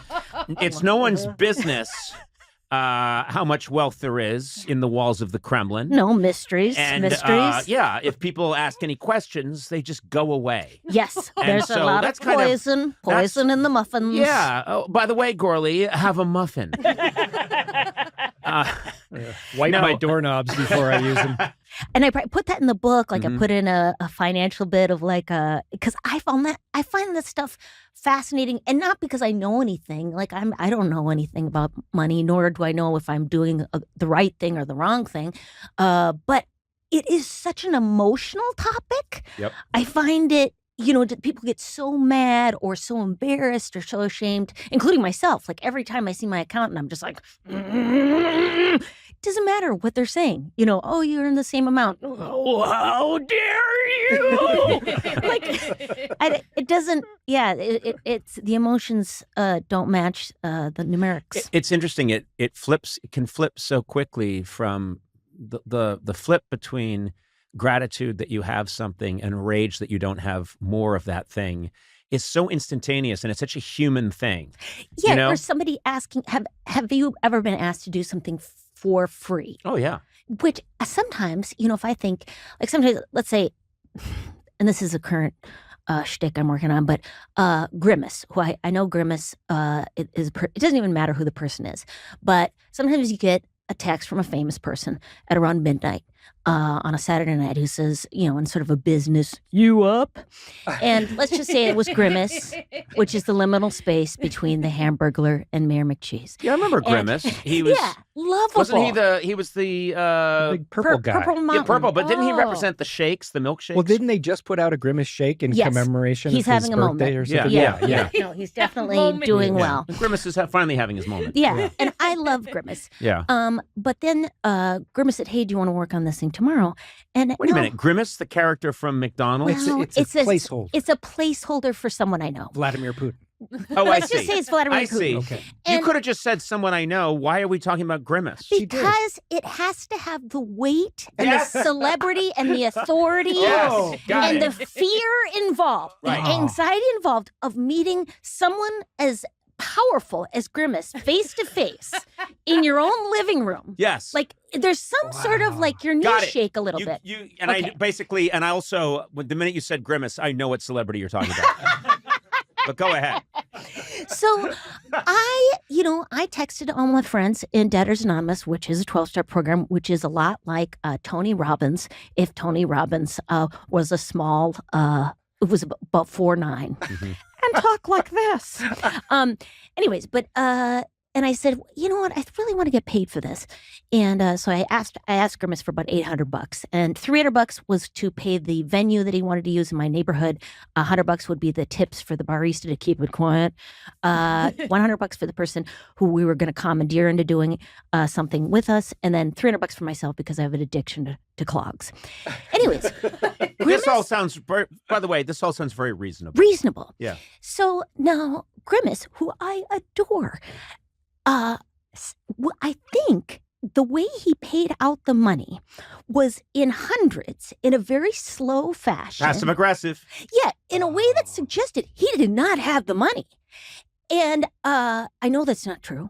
Can't possibly be true. No, Grimace. I mean, all that money from the shakes and yeah. Well, I mean, it's not Grimace, but No, of Grimace course. is on Cameo. He's got to be rolling billions served. Yeah. Right. So it's that kind of thing where I think I need to have empathy for Grimace because obviously they're hurt. Like they're hurt by me asking for money. Like there's something offensive in me asking for money.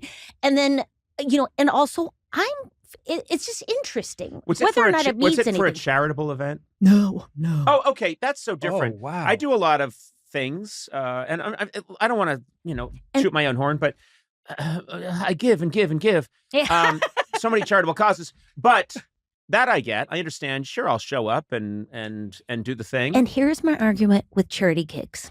I am often asked by a fan, the people they're trying to get money from are not fans. They are very wealthy people in Napa Valley or somewhere where I recently did a benefit and bombed so hard because people in Napa Valley, they've had some wine. They don't want to hear about schizophrenia research and my chunk on suicidal ideation. They would like to have Howie Mandel come up as soon as possible. And that's why I refuse to do benefits because I just think I'm hurting people. I got to a point, and there's no way around it. But tell me if you agree. Performing for people who are eating. No, that's just this thing that when I hear chewing and I hear silverware and gulping when I'm trying to tell a joke that I sweated over, I'm very unhappy. Thanks a lot, Gourley.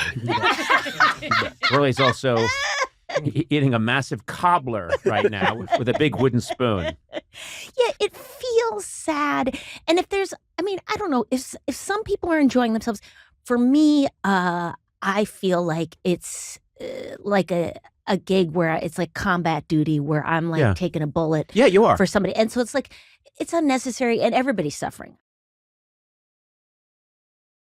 You talk about Will and Grace. Oh, yeah. And there were these very perceived rules about if you're going to talk about homosexuality or gay couples on a television, here are the rules. And there was this way in which that it has to be done responsibly, and Will and Grace didn't follow any of those rules. Yeah, so this is all this work of, I've ran across this really wonderful TV scholar named Bonnie Dow, who does this analysis of the way that Hollywood talked about, first she starts with the way that Hollywood talked about women's issues. Mm-hmm. So remember that wave of kind of feminist shows starting in the 70s, Mary Tyler Moore Show, Rhoda, Alice, Cagney and Lacey. Is that? Yes, I think that's part of that. Yeah. And she points out that you would think watching those that those were shows that were kind of pro women's liberation or whatever, feminist, but they follow an implicit set of rules about how a woman is allowed to proceed. She says that in every case, the women was only allowed to succeed if she was succeeding in a man's world, and all of those heroes were childless and not in a relationship. So the real message of those shows were, yes, you can get ahead if you're a woman, but only if you give up any chance of having a family. Right. There's no domesticity. There's no domesticity. Yeah. So it's not really, are those shows pro-feminist, or when you watch them, do you think, oh, wow, that's the price I have to pay if I want to participate? Then she says there's a similar set of rules about the way Hollywood dealt with gay topics. And the rule was homosexuality was always a problem to be solved. In other words, the plot surrounding the gay person had to turn on the fact that everyone else in that person's life was trying to fix all of the crisis that had been caused by this person's sexuality. The gay character was only ever seen in isolation. So they didn't have a community. They didn't have, they weren't in a relationship. They were just off by themselves. It was like the typical one would be, you find out your 16-year-old son is gay, right? And so the whole family is left to deal with this intense problem. Another rule was no sex. So you can't ever see what this thing is about. It's always an abstraction. And and then the last one was that the gay character cannot be the center of the narrative. They have to be peripheral to the narrative. Narrative is about it.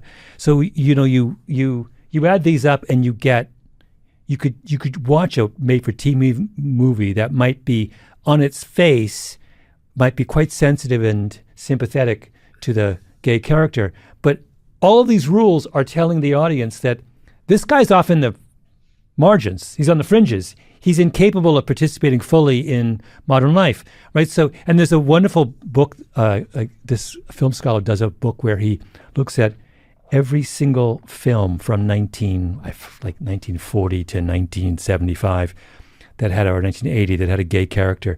And he just shows like every single one of them meets a bad end.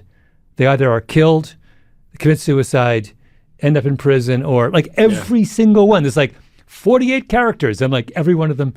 And what happens with Will and Grace is that Will and Grace comes along and breaks every one of those rules. So Will's gayness is not a problem to be solved, right? Never. It's never perceived to be a problem. He's not seen in isolation. It's Will and Grace, so he's number one on the call sheet. He's not peripheral. He's not peripheral. Yeah. He has Jack, and he has boyfriends. He's part of a community.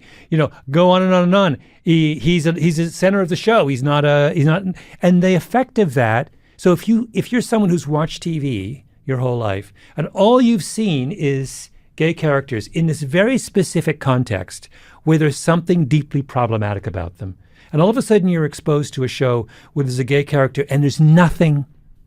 I mean, he has problems, but they're not problems related to his sexuality. He's just another neurotic. He's like the rest of us. Yeah, like the rest He's got of us. problems. We all have, yeah. Living in an apartment in New York, which is what all sitcoms were about in those years, right? Right. There's something with that show that kind of that is a revolutionary show. It completely rewrites the rules. I think, if it's always a fun experiment to say what are the 5 most important television shows of the last 50 years. And I think Will and Grace is like, I would put it, I don't know, second, third. I think it's, I don't think it's, I think it's ahead of Archie Bunker. I think it's, they always say 60 Minutes is 1. And like, I usually get 3. I'm usually 3. Your show? I've noticed that there's a chapter of this book that you have not mentioned at all. Which is? For reasons that I think will become obvious. Okay. It's the chapter where I attack Harvard University, your alma mater. I'm all in favor of attacking Harvard University. There is an extended assault. I wasn't hiding from that chapter. There's so much to talk about, but you talk about how it starts with Harvard has a women's rugby team. Yeah. And you basically say, why? Why? And you go ahead. You take it. And by the way, I was on the women's rugby team. I got a scholar. That's how I got my scholarship. You should. First of all, I should say parenthetically that no one spends more time attacking the Ivy League than me. That's why God put me on this earth. I feel that's my. Yeah. I've done it so many times on my podcast that whenever I come up with my new attack, which I do every year, everyone just in the room just rolls their eyes. We could do a whole put Malcolm on the couch. Why is he so obsessed with him? But put that aside. The particular argument here is based on, I'm trying to figure out Harvard University, where you attended, is. I can't hide from that anymore. You can't hide from that anymore. 1981 to 85. Yeah. They plays more Division I sports than any other college in the country. No one else is even close. People don't realize this. You always think the big sports school is like Clemson or something. No. It's Harvard. They have more student athletes than anyone else. And not only that, they give a massive admissions preference to their recruited athletes. So the easiest way to get into Harvard is not to be the best student in your class. It's to be the best athlete in your class. But also very specific athletic endeavors. Yeah. So the sports they really, really, really, really care about are, and let's see whether you can detect some kind of common denominator, rowing, fencing, sailing, rugby, tennis. It's country club sports, right?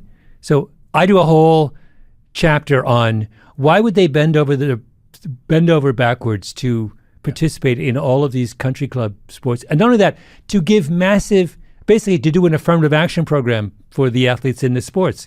And the answer is because they, a sport like tennis, to be a recruited tennis player, you have to play Division I tennis. To play Division I tennis, your parents have to be willing to spend $50 to $100,000 a year in your game. It's enormously expensive. Enormously expensive. So when I say I'm setting aside 4 admission slots every year for tennis players, what I'm really saying is I'm setting aside 4 admission slots for the children of people who have enough money to spend $100,000 on their kids' groundstrokes. So it's a way of making sure that enough rich kids attend your school. It's really obvious. Yeah. Right? And this drives me crazy because I'm someone who believes very strongly in the idea of a meritocracy. And if you want to have, and I think it's one of the most beautiful things about this country, and the idea that the symbol of the reigning symbol of meritocracy in this country is essentially going out of its way to reward kids who play rich kids sports. Like they give it admissions preference for kids who are good at sailing. Like it's ridiculous. Well, maybe they're going to grow up to be fishermen, lobstermen. I mean, they're going to probably go to sea and explore the oceans. I mean, I think most of those kids are going to end up, right, hauling crab. Yeah. That's right. Yeah, that's why they're doing it. Yeah, I think so. Well, there's another, okay, this brings up another point, which is that, because when I read that, I thought, shit, I should have done some fencing. I worked way too hard in high school. That would have been much easier. Yeah, I should have been a champion beekeeper. But the bigger point is that people can eventually game anything. That's the way I feel about it, is that because the other point is, okay, let's set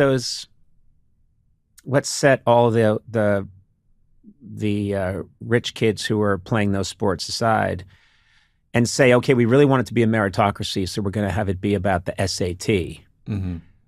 People can game that because parents hire SAT tutors. There's billions of dollars spent a year making sure that kids are very familiar with that test. I think it still does test people who are... But what I'm saying is that no matter what you do, I mean, we've seen this on Wall Street a million times. You set up these rules, someone will find a small crack. Someone will say, hey, wait a minute, no one ever said anything about mortgage-backed securities. Bang! Yeah. Everybody's doing it, and then the whole system collapses, and we wonder, wait a minute, why did that guy who works on a garbage truck own 9 properties? What is going on? I once, speaking of the SAT, I once challenged my assistant to the LSAT. She was, I thought it was really fun. I got a tutor. Yep. I went through that whole process. And the hilarious thing, of course, about the tutor was the first thing he said is I had to learn to, quote, process without understanding, which... What? Meaning, which I thought was hilarious because it's a test designed to measure your aptitude for being a lawyer. Mm-hmm. And the test for being a lawyer you can only do well as if you learn how to process without understanding. If my lawyer came to me and said I processed your case without understanding it, I think I'd be a little bit alarmed. Yeah. But so that it was like it sounds like a good lawyer though. Yeah. And I have a lot to say about the Little Mermaid. That's not contract law. No, but it does. I never, because in Canada we don't have. I'm Canadian. We don't have standardized tests. So I knew nothing about these. I would come.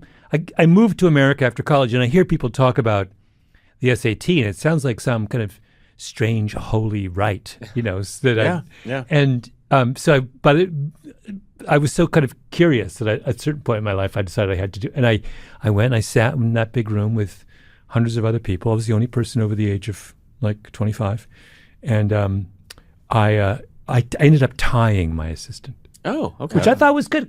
The money was on her because she's 24, and the general consensus around the office is I didn't stand a chance because I've obviously lost so many brain cells. Yeah. So was I. What was your score? I don't remember. It was not impressive. Basically, I was headed for a mediocre law school, which that's fine. Someone's got to be. Well, here's the other thing too. I mean, I've said this to everybody I've ever encountered in this business is that I have had the privilege of working with so many talented, amazing, funny people who are great at what they do, and often I don't know where they went to college. Yeah. Because the amount of pressure we put on that in this country is insane. Yeah. And you talk a lot about resilience and people who are not from a monoculture, but people who are forced to be resilient and the great benefits that has. And I don't know, I'm always... I thought you were going to tell us your SAT score. I thought that's where you were headed. I intentionally forgot my SAT score. I selected which brain cells I could forget, and I forgot those.